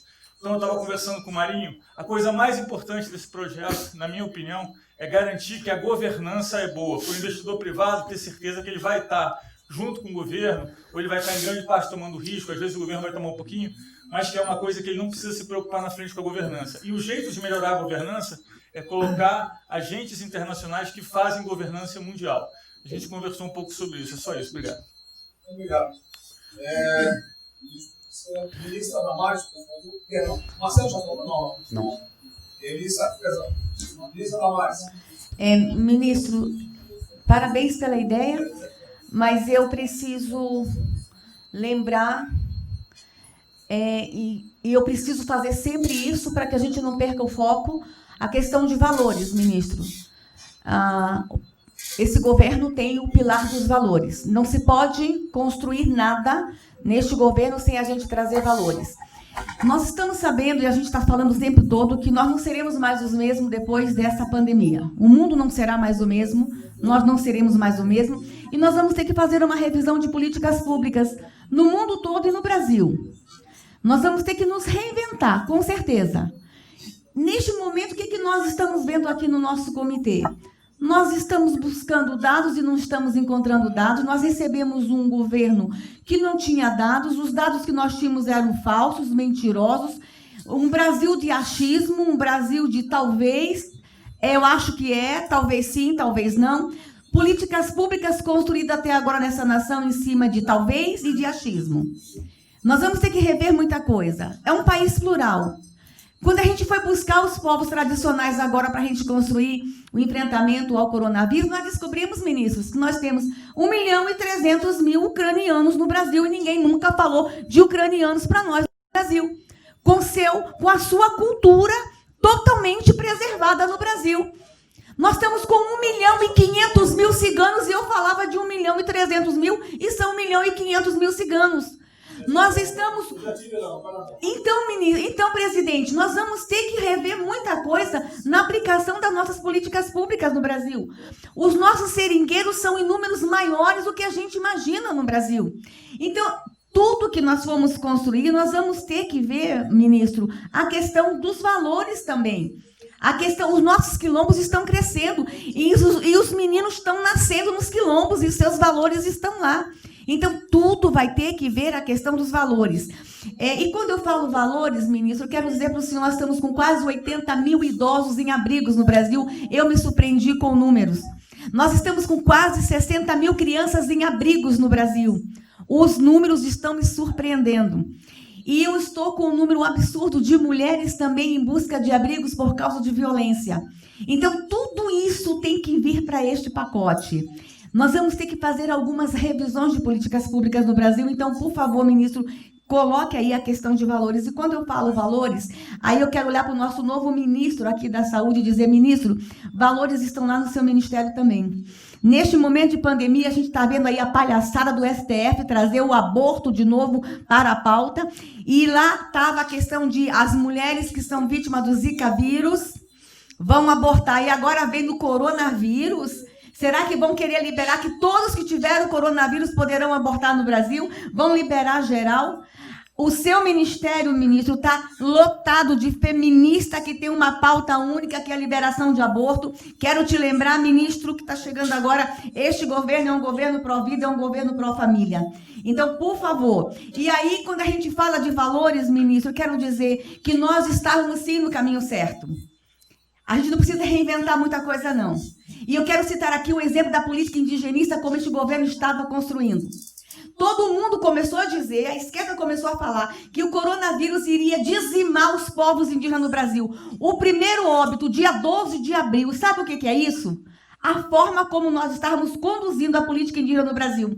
Primeiro óbito, dia 12 de abril. E eu fui lá para a Amazônia, em Roraima, junto com o presidente da FUNAI e o secretário nacional de saúde indígena, para acompanhar o primeiro óbito. A forma como a gente conduziu deu muito certo. Vamos ter que melhorar? Vamos ter que melhorar. E por que nós fomos lá, presidente? Porque nós recebemos a notícia que haveria contaminação criminosa em Roraima, em Amazônia, de propósito, em índios, para dizimar aldeias e povos inteiros para colocar nas costas do presidente Bolsonaro. Eu tive que ir para lá com o presidente da FUNAI e me reunir com os generais da região e o superintendente da Polícia Federal para a gente fazer uma ação ali meio que sigilosa, porque eles precisavam matar mais índio para dizer que a nossa política não estava dando certo. Então, o que a gente estava fazendo estava dando certo, o que nós estamos fazendo está dando certo. Então, aqui, general, todo o nosso trabalho que envolve políticas de valores precisa estar aqui no Pró-Brasil. E aí, presidente, só para encerrar, eu quero dizer para o senhor que a sua angústia tem razão de ser. Nunca houve tanta violação de direitos no Brasil como neste período. Direitos fundamentais foram violados. No nosso Disque 100 tem mais de 5.000 registros, ministros, de violação de direitos humanos.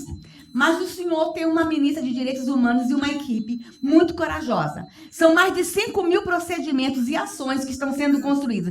Governadores e prefeitos responderão processos. Idosos estão sendo algemados e jogados dentro de camburões no Brasil.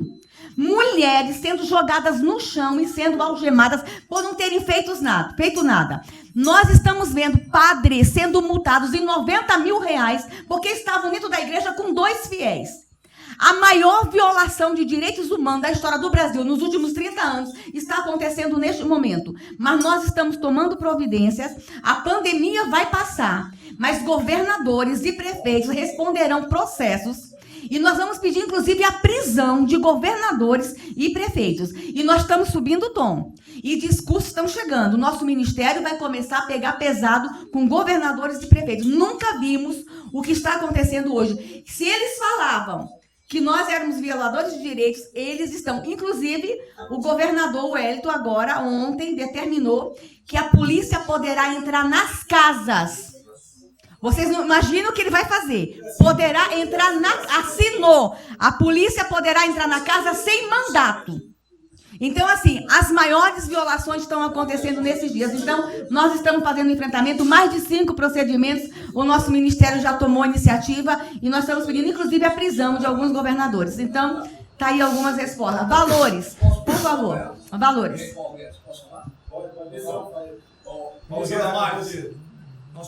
Houve aqui uma apresentação, uma representação do ministro Paulo Guedes, que a senhora vai receber mais dinheiro. Até que o mesmo recebe ela. Obrigada.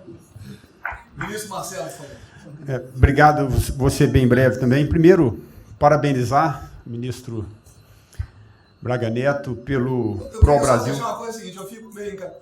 Não é trabalho meu, é trabalho da equipe e eu roubei ideia de um bando de gente aqui. Eu roubei ideia aqui, ali, eu roubei ideia, tá? Eu aproveitei a ideia, eu só coordenei. Um cronograma importante do projeto. Obviamente, todos os ministérios, como o Ministério do Turismo também, já estamos finalizando até amanhã esse programa de retomada. E, presidente, o turismo, obviamente, ele tem uma importância muito grande para a economia, o Paulo Guedes sabe disso, mais de 8%, ou seja, quase 10% do PIB nacional é turismo. E o presidente falou que vai extinguir o ministério porque o turismo acabou. Agora precisa do ministério mais do que nunca, presidente. O turismo ele vinha numa crescente muito importante, o ano de 2019 cresceu 2,6%, enquanto a economia cresceu 1%, gerou 163% a mais de emprego do que o ano de 2018. E, obviamente, no meio dessa pandemia, foi o primeiro a ser impactado e de forma brutal. O Rogério Marinho sabe bem disso e nos ajudou muito aí. Quero aproveitar para agradecer o Paulo Guedes, o Marinho também nos ajudou muito nesse processo, de contemplar, ou seja, de ter um plano de ação que viesse evitar o desmonte do setor do turismo, porque grande parte das empresas do turismo passou de um fluxo de caixa de 100 para 0 de um dia para o outro. Então, ações como a suspensão de contrato de trabalho, o ministro Moro também, agradeço, teve uma ação fundamental para o setor, que foi uma medida provisória que contemplasse ambas as partes, tanto o consumidor quanto as empresas, através da Senacom, o que impediu judicializações em massa, porque aquela pessoa que comprou o ingresso de um show ou um pacote turístico, ela, se fosse para cima das empresas ainda para pedir o reembolso de imediato, isso seria catastrófico, geraria mais desemprego ainda. Então, essa medida provisória garantiu que as empresas pudessem ter um fôlego, um prazo aí de até 12 meses para fazer esse reembolso. Um terceiro ponto foi a questão dos créditos, que está terminando de ser fechado junto ao BNDES. Agradeço muito aí também o Montesano, a Caixa Econômica também, o Pedro, o ministro Paulo Guedes, que o entrave maior estava na questão das garantias, mas a gente está conseguindo finalizar esse modelo de crédito para contemplar a todos, desde o MEI ao micro, o pequeno, o médio, o grande empresário no Brasil do setor turismo. O setor, presidente, ficou muito feliz, se sentindo contemplado com todas essas ações e medidas por parte do governo federal, Então, o setor do turismo no Brasil fizeram cartas com as principais associações agradecendo a postura do governo federal em relação a isso. Eu quero, presidente, falar um assunto aqui que talvez seja muito polêmico, mas eu acho que é importante esse debate nesse momento. Aí eu falo também para a ministra Damares, que eu sei que é uma pauta muito sensível também a ela, que é a questão, presidente, porque o Ministério do Turismo agora tem que ter um planejamento, um plano de atração de investimentos, que é o que gera emprego, renda, é o que ajuda, obviamente, a economia do Brasil. E para isso, presidente, eu acredito que é um momento propício nesse planejamento da retomada discutir os resorts integrados. Não é legalização de jogos, não é bingo, não é caça-níquel, são resorts integrados. Obviamente, presidente, uma pauta que precisa de ser construída, a Damares está olhando com cara feia para mim, uma pauta que precisa de ser construída com as bancadas da Câmara, tanto a evangélica quanto a católica, mostrando ou desmistificando vários mitos que giram em torno disso. Não sei se o ministro Paulo Guedes concorda. Nós temos a possibilidade de atrair pelo menos 40 bilhões de dólares para o Brasil só de outorgas, de investimentos imediatos com essa pauta. Mas o que precisa ser feito, presidente, é realmente desmistificar a questão de evasão de divisas, de lavagem de dinheiro, de tráfico de drogas, e para isso eu sugeriria que nesse debate pudéssemos contar com o Ministério da Justiça, através da Polícia Federal, o Ministério Público na mesa, a Receita Federal, os órgãos de controle, mas, obviamente, presidente, uma pauta que só levaríamos para frente se a gente conseguir pacificar ou nos fazer entender pelas bancadas evangélicas, pela bancada católica, para que não haja uma distorção na comunicação disso. Tem que ser um projeto muito bem feito, que eu acredito que pode ser, e nesse processo da retomada, uma grande oportunidade para o Brasil atrair grandes complexos, dos quais apenas 3% são utilizados para os cassinos. E outra, isso não tem impacto diretamente nenhum na família dos trabalhadores brasileiros. Pacto com o diabo. Não é bem assim, não. Vou ter que começar a desmistificar para Damares aqui, estou vendo isso. Então, presidente, aqui não estou dizendo que a gente tem que colocar isso como um projeto de governo, obviamente, mas abrir esse debate em torno dos resorts integrados. Tá bom. E para finalizar, presidente, o ministro Nelson, prazer estar aqui com o senhor a primeira vez. A gente fez um projeto muito bem elaborado, né, dentro do âmbito do comitê de operações, que visa fazer com que os hotéis possam abrigar os profissionais de saúde, e só os profissionais de saúde. A questão anterior do Ministério, por 2 vezes eu mandei a mensagem, não se manifestou, não se interessou, mas eu acredito que é um projeto que pode, sobretudo, trazer para o governo federal uma boa visibilidade com essa preocupação de quem está na linha de frente do combate, que são os profissionais de saúde.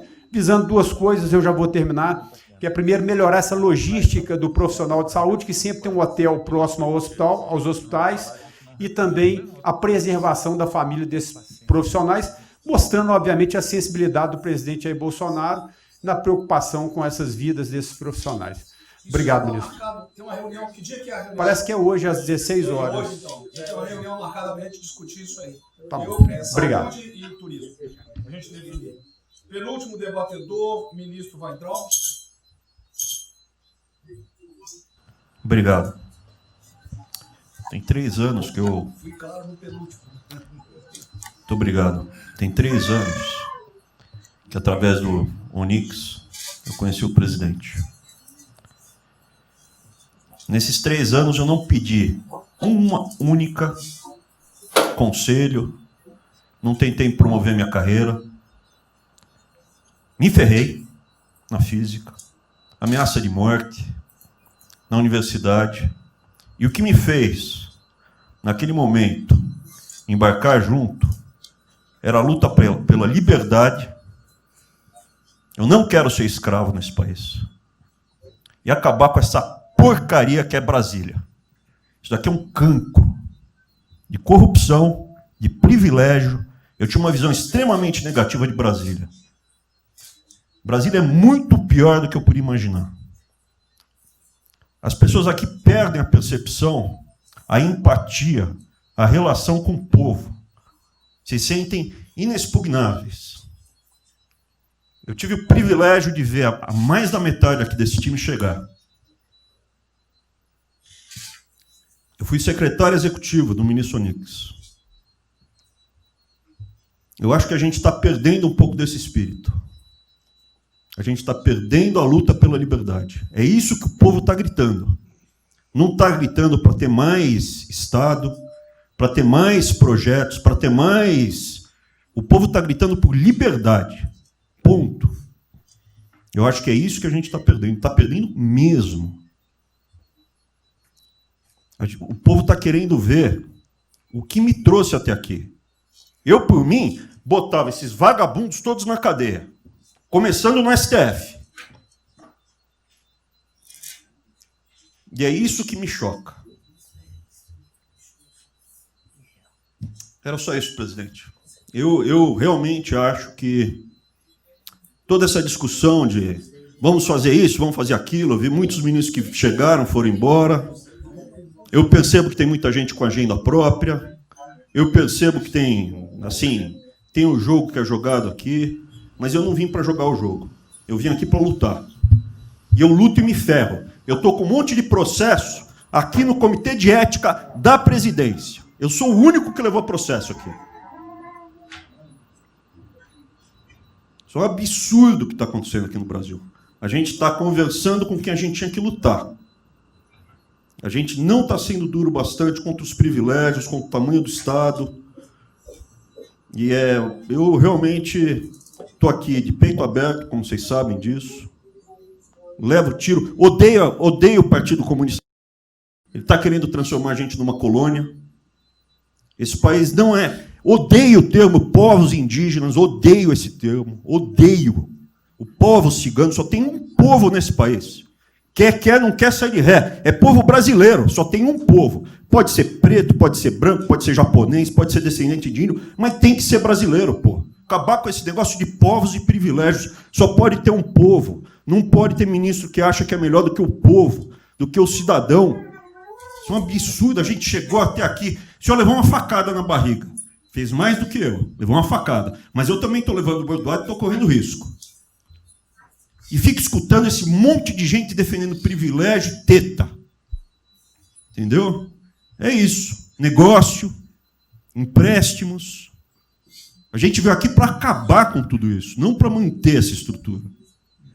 E esse é o meu sentimento extremamente chateado que eu estou vendo. Essa oportunidade se perder. Eu sou, evidentemente, eu estou no grupo dos ministros que está mais ligado com a militância, evidente, porque eu era um militante. Eu estava militando de peito aberto, continuo militando, do ponto de vista de carreira. Eu poderia ter tentado me dar bem. Não foi isso que eu fiz. Não foi isso que eu fiz. Sei que isso daqui é um palácio, existem intrigas palacianas, estou sendo muito franco. E a gente pode sim perder a liberdade, perder esse país. Ninguém vai se dar bem se a gente perder esse país. Quem vai se dar bem são pouquíssimas famílias. Pouquíssimas famílias. Não se iludam. Não se iludam. Era isso. Deixa eu complementar aqui. O que o Weintraub está falando, eu estou com 65 anos, a gente vai se aproximando de quem não deve. Eu já tenho que policiar no tocante a isso daí. São pessoas aqui em Brasília, dos três poderes, que não sabem o que é povo. Eu converso com alguns, não sabe o que é um feijão com arroz, não sabe o que é um supermercado, esqueceu. Acha que o dinheiro cai do céu. Eu estou com meus privilégios garantidos, meus 100 mil por mês, em média, 100 mil por mês a galera ganha, né? Legalmente, e acha que isso vai acabar nunca. Como alguns acham que a liberdade... qual é desse cara? Tá maluco? Eu estou vendo o mais antigo aqui, o Joelino aqui. Ele sabe o que foi 64. Muitos aqui não sabem.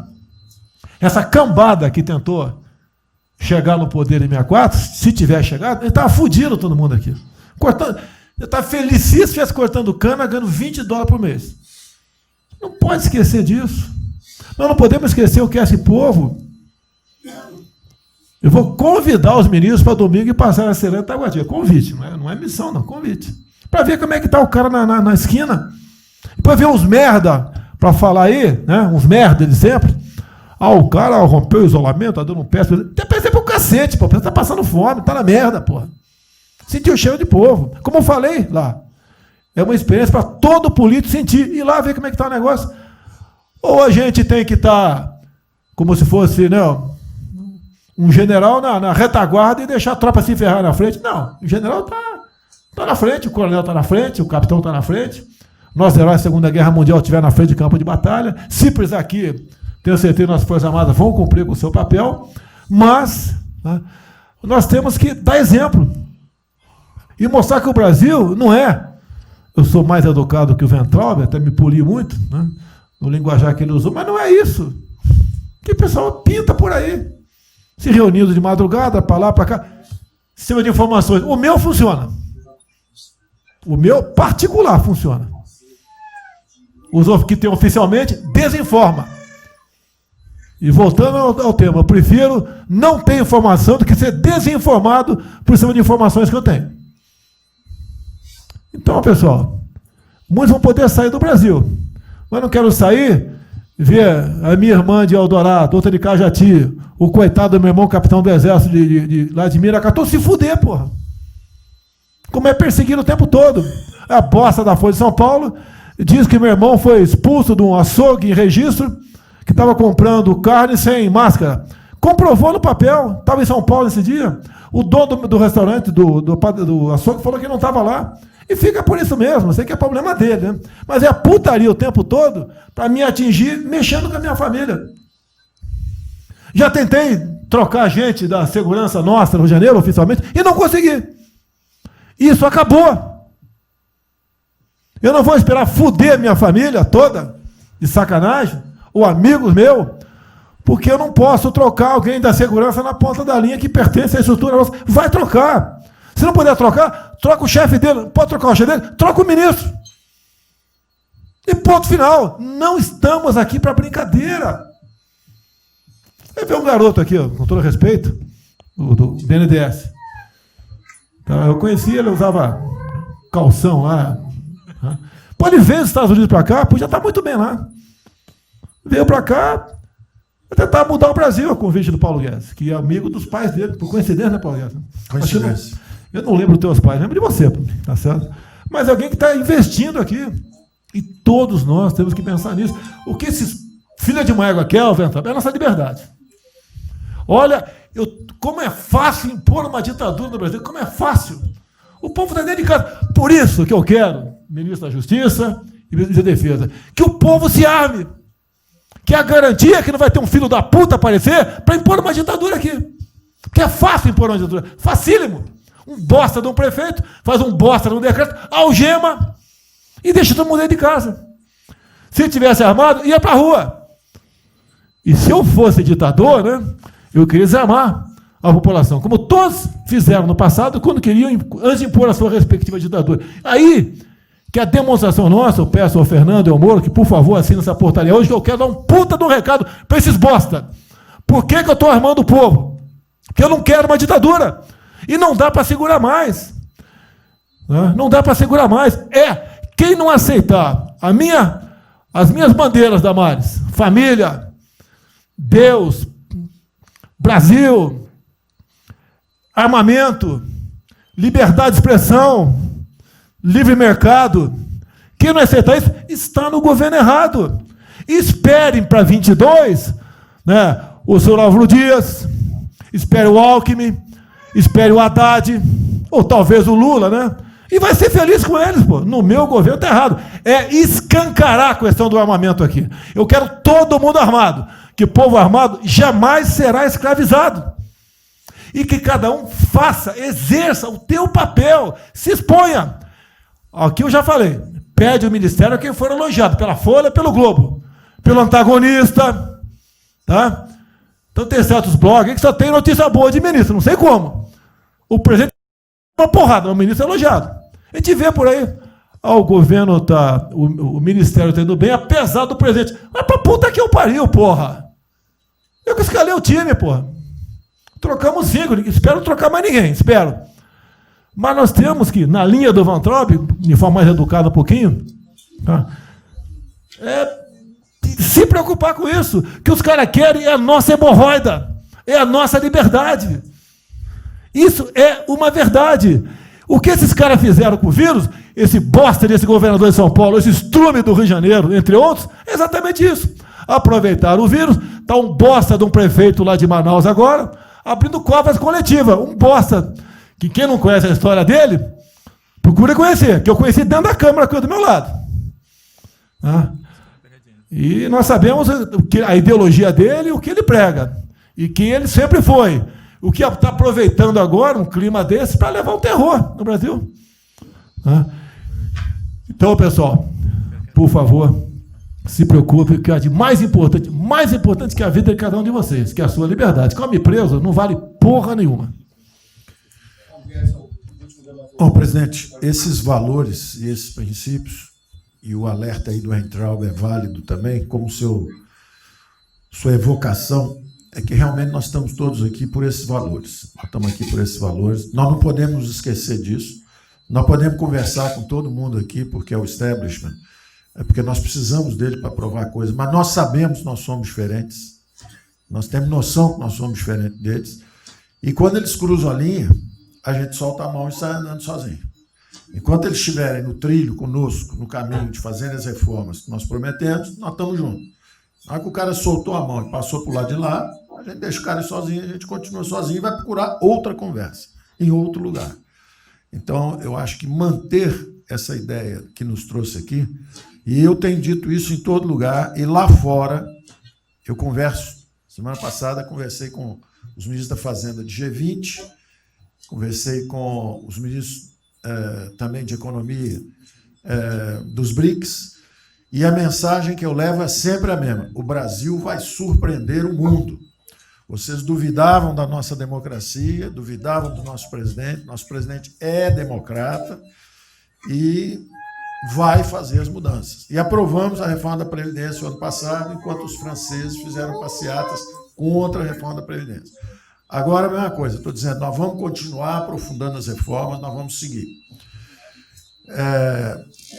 Eu conheço todas as histórias de reconstrução por profissão, obrigado a estudar isso, a reconstrução da Alemanha na Segunda Guerra, na Primeira Guerra com o Schatz, na Segunda Guerra com o Ludwig Erhard, a reconstrução da economia do Chile com os caras de Chicago, o caso da fusão das duas Alemanhas, eu conheço profundamente, no detalhe, não é de ouvir falar, é de ler 8 livros sobre cada reconstrução dessa.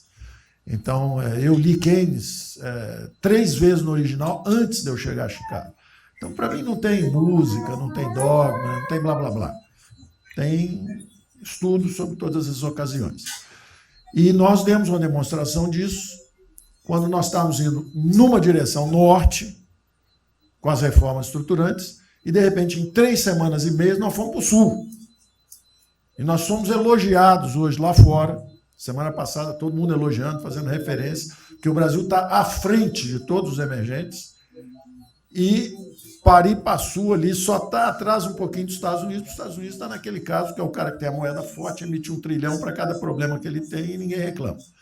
Fizemos vários programas antes dos alemães, vários programas antes dos ingleses, vários programas, de todo tipo.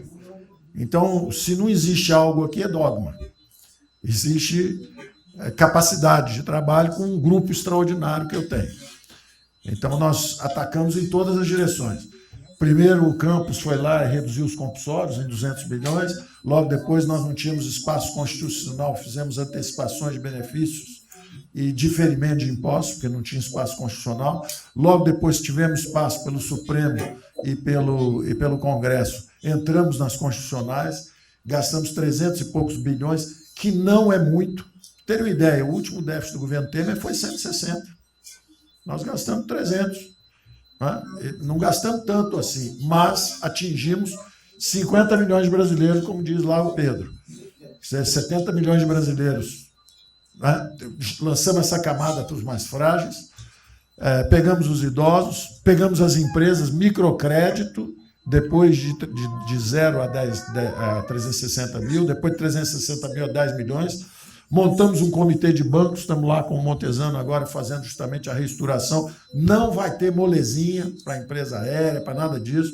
É dinheiro que nós vamos botar usando a melhor tecnologia financeira lá de fora. Nós vamos botar dinheiro, vai dar certo e nós vamos ganhar dinheiro.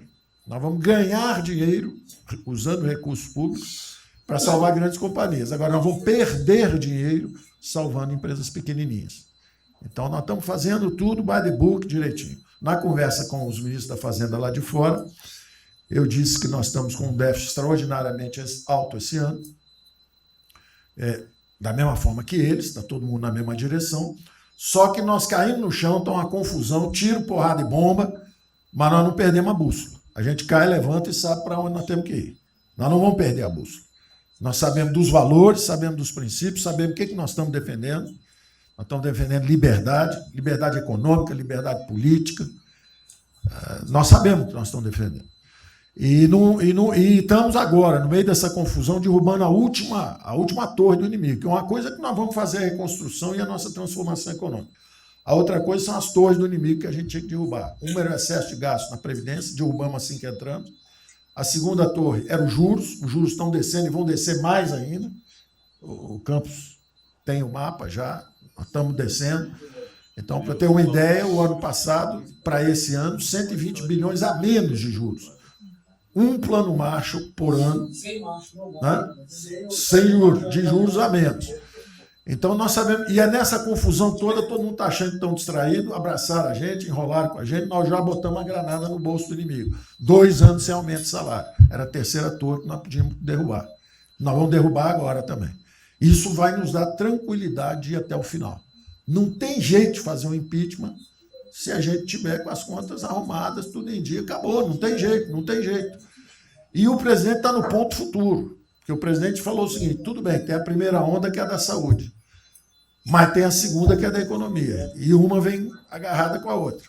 Nós estamos ainda tentando sair da primeira, a segunda já está querendo bater. Eu ainda acho que nós estamos preservando os sinais vitais da economia brasileira. Ela, para mim, ainda é um urso hibernando. Você baixa sua energia para zero, consumo de energia para quase zero, só respira.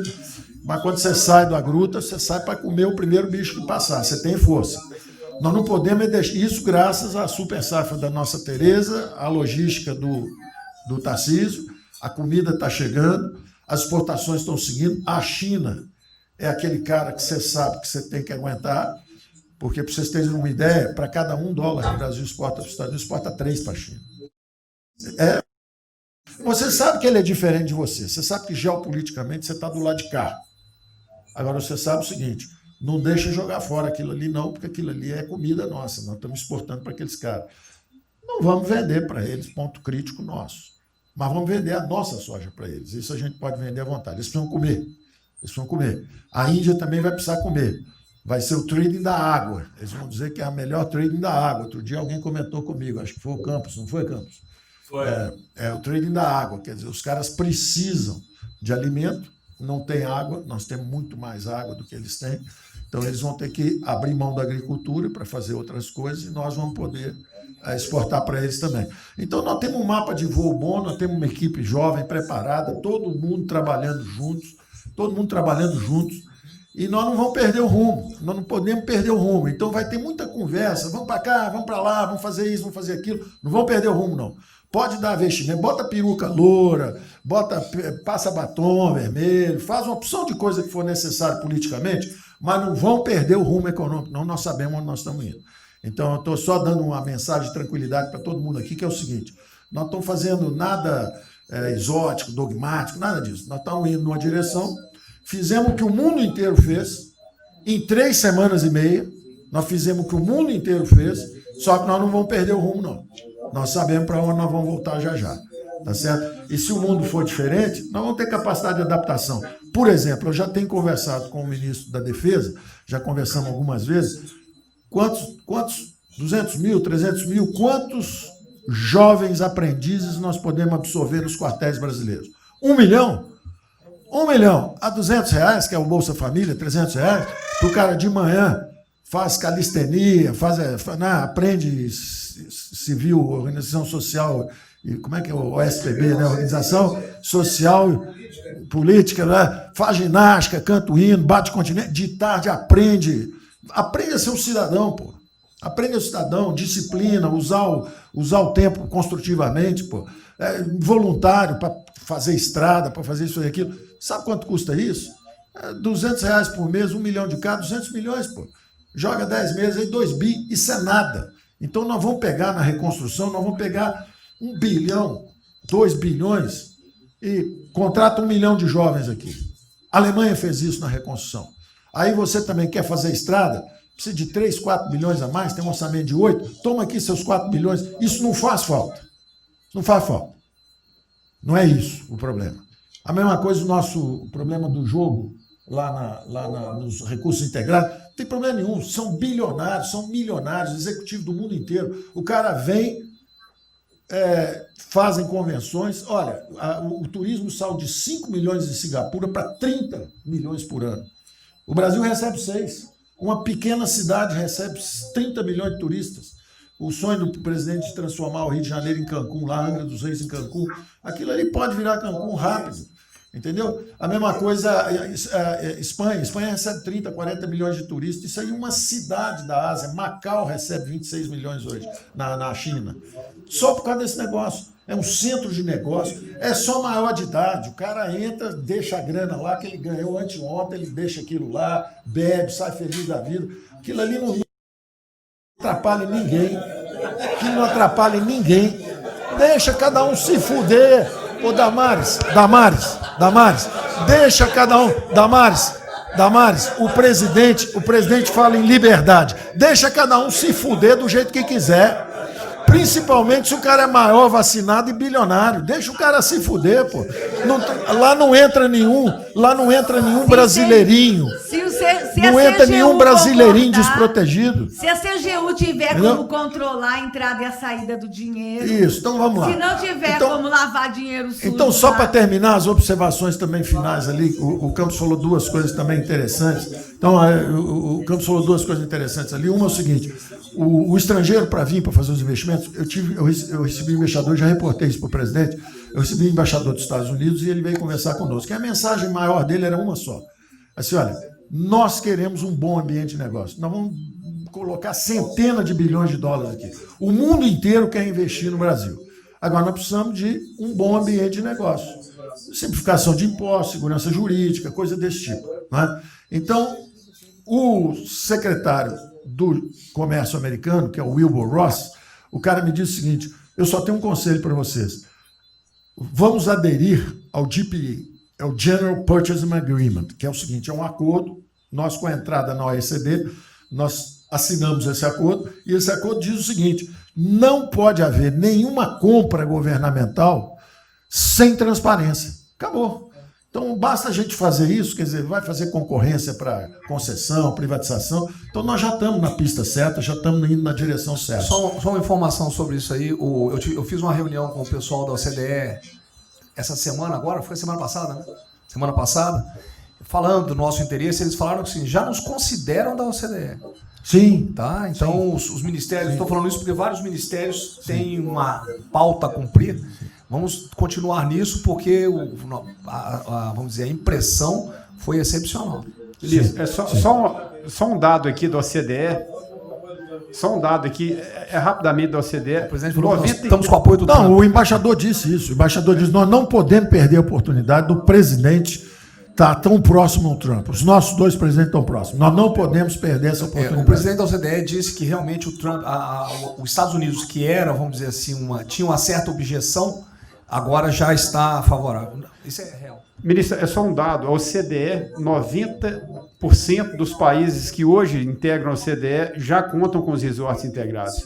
E os outros 10% é porque são muçulmanos. Por isso, ministro. 88% tem o ensino domiciliar. Então, a gente vai entrar com a MP hoje lá, tá? Homeschooling. Só uma informação. Ontem eu tive o G20 da Agricultura. Ontem foi o dia do G20 da Agricultura. Tem uma nova ordem vai ter depois do coronavírus, e muitos países vão colocar regras para ter estoque novamente, que eu acho que não é o nosso caso. Mas, enfim, nós precisamos ter acesso a mercados, enfim. Mas nós precisamos incentivar o trigo. É o único produto que o Brasil não é autossuficiente. O resto, presidente, se amanhã quiser fechar, nós temos 2 milhões, não, nós temos 2 milhões, no sul também, mas nós temos 2 milhões de hectares ali no Matopiba, prontos, inclusive com a Embrapa, com variedades super produtivas para poder investir lá. Precisa de dinheiro. E uma última coisa, dinheiro que volta, financiamento. O que nós precisamos é baixar os juros. A agricultura não aguenta 9% de juro, é muito alto para ela. Tá. Não fala nada, não? O Banco do Brasil não é tatu nem cobra. O Banco do Brasil não é tatu nem cobra, porque ele não é privado nem público. Então, se for apertar o Rubem, coitado, ele é super liberal. Mas se apertar ele e falar, bota o juro baixo, ele, não posso, senão a turma, os privados, meus minoritários, me apertam. Aí você fala assim, bota o juro alto. Ele, não posso, porque senão o governo me aperta. O Banco do Brasil é um caso pronto de privatização. É um caso pronto, e a gente não está dando esse passo. O senhor já notou que o BNDE e a Caixa, que são nossos públicos, a gente faz o que a gente quer. O Banco do Brasil não consegue fazer nada, e tem um liberal lá. Então tem que vender essa porra logo. Da próxima reunião aí. Apesar de todo o aumento de risco que passou a haver no sistema bancário, o Banco do Brasil está expandindo bastante seus empréstimos, e a agricultura, a ministra Tereza Cristina testemunha aqui de que o apoio está sendo muito grande, e nós estamos numa situação confortável, ministro, porque, primeiro porque, em termos de liquidez, o público vê o Banco do Brasil como um porto seguro. Então, nós não estamos tendo problemas que outros bancos estão tendo, de preocupação com a liquidez do banco, com a rigidez do banco. E na nossa formação de resultado, as pessoas físicas têm um papel preponderante dentro do Banco do Brasil. E nós temos a felicidade, nesse momento, de contar com folhas de pagamento de empresas públicas, das Forças Armadas, né, que, em termos relativos, estão numa situação mais segura do que o cidadão comum, que não participa de empresas públicas. Mas só confessa o seu sonho. Hein? Confessa o sonho. Agora, confessa o seu sonho. Em relação à privatização... Só em 23 você confessa, agora não. Em relação à privatização, eu acho que fica claro que com o BNDES cuidando do desenvolvimento e com a Caixa cuidando da área social, o Banco do Brasil estaria pronto para um programa de privatização. Né? Mas isso a gente pode fazer... Só se discute, só se fala isso em 23. Tá? A gente pode fazer um dia um seminário aí que possa estender aí. Porque o Banco do Brasil, no passado, teve muitos privilégios pelo fato de ser público. Né? As folhas de pagamento vinham naturalmente para o Banco do Brasil ou para a Caixa. A administração dos depósitos judiciais eram sempre do Banco do Brasil e da Caixa. Hoje isso tudo é processo de concorrência. Nós temos que pagar muito caro por esses antigos privilégios que não são mais privilégios. E fica só o lado ruim de ser estatal, pesando no Banco do Brasil. Quer dizer, a gente não tem a mesma facilidade de contratação, a gente não tem a mesma facilidade de demissão de maus funcionários e vai por diante. Quer dizer, tudo tem que submeter ao governo, tem o Tribunal de Contas travando tudo. Né? O Tribunal de Contas, hoje em dia, é uma usina de terror. Quer dizer, se a gente faz alguma coisa, está arriscado a ir para a cadeia. Se não faz, é processado por inação. Né? Você não tomou as providências que tinha que ter tomado. Então, virou um terror isso. Né? Se ficar, o bicho pega, se correr, o bicho come. Agora, se me permite, eu queria fazer uma observação rápida sobre a área de medicina. Eu acompanho os números diariamente. Eu vejo que os óbitos, eles chegaram diários, passaram de 200 durante alguns dias, 4, 5 dias, mais de 200 pessoas sendo mortas. De uns 4, 5 dias para cá, esses óbitos caíram bastante, já não chegam mais na casa de 200. A minha sensação, de quem não é especialista no negócio, mas que observa os números, é que o tal do pico, o tal famoso pico, que gerava tantas preocupações, a minha sensação é que esse pico já passou. Né? Agora... É que o senhor não viu o número que nós mostramos lá em cima agora, mas isso é outra história. Senhores, sem querer cortar, muito obrigado a todos, porque senão não termina.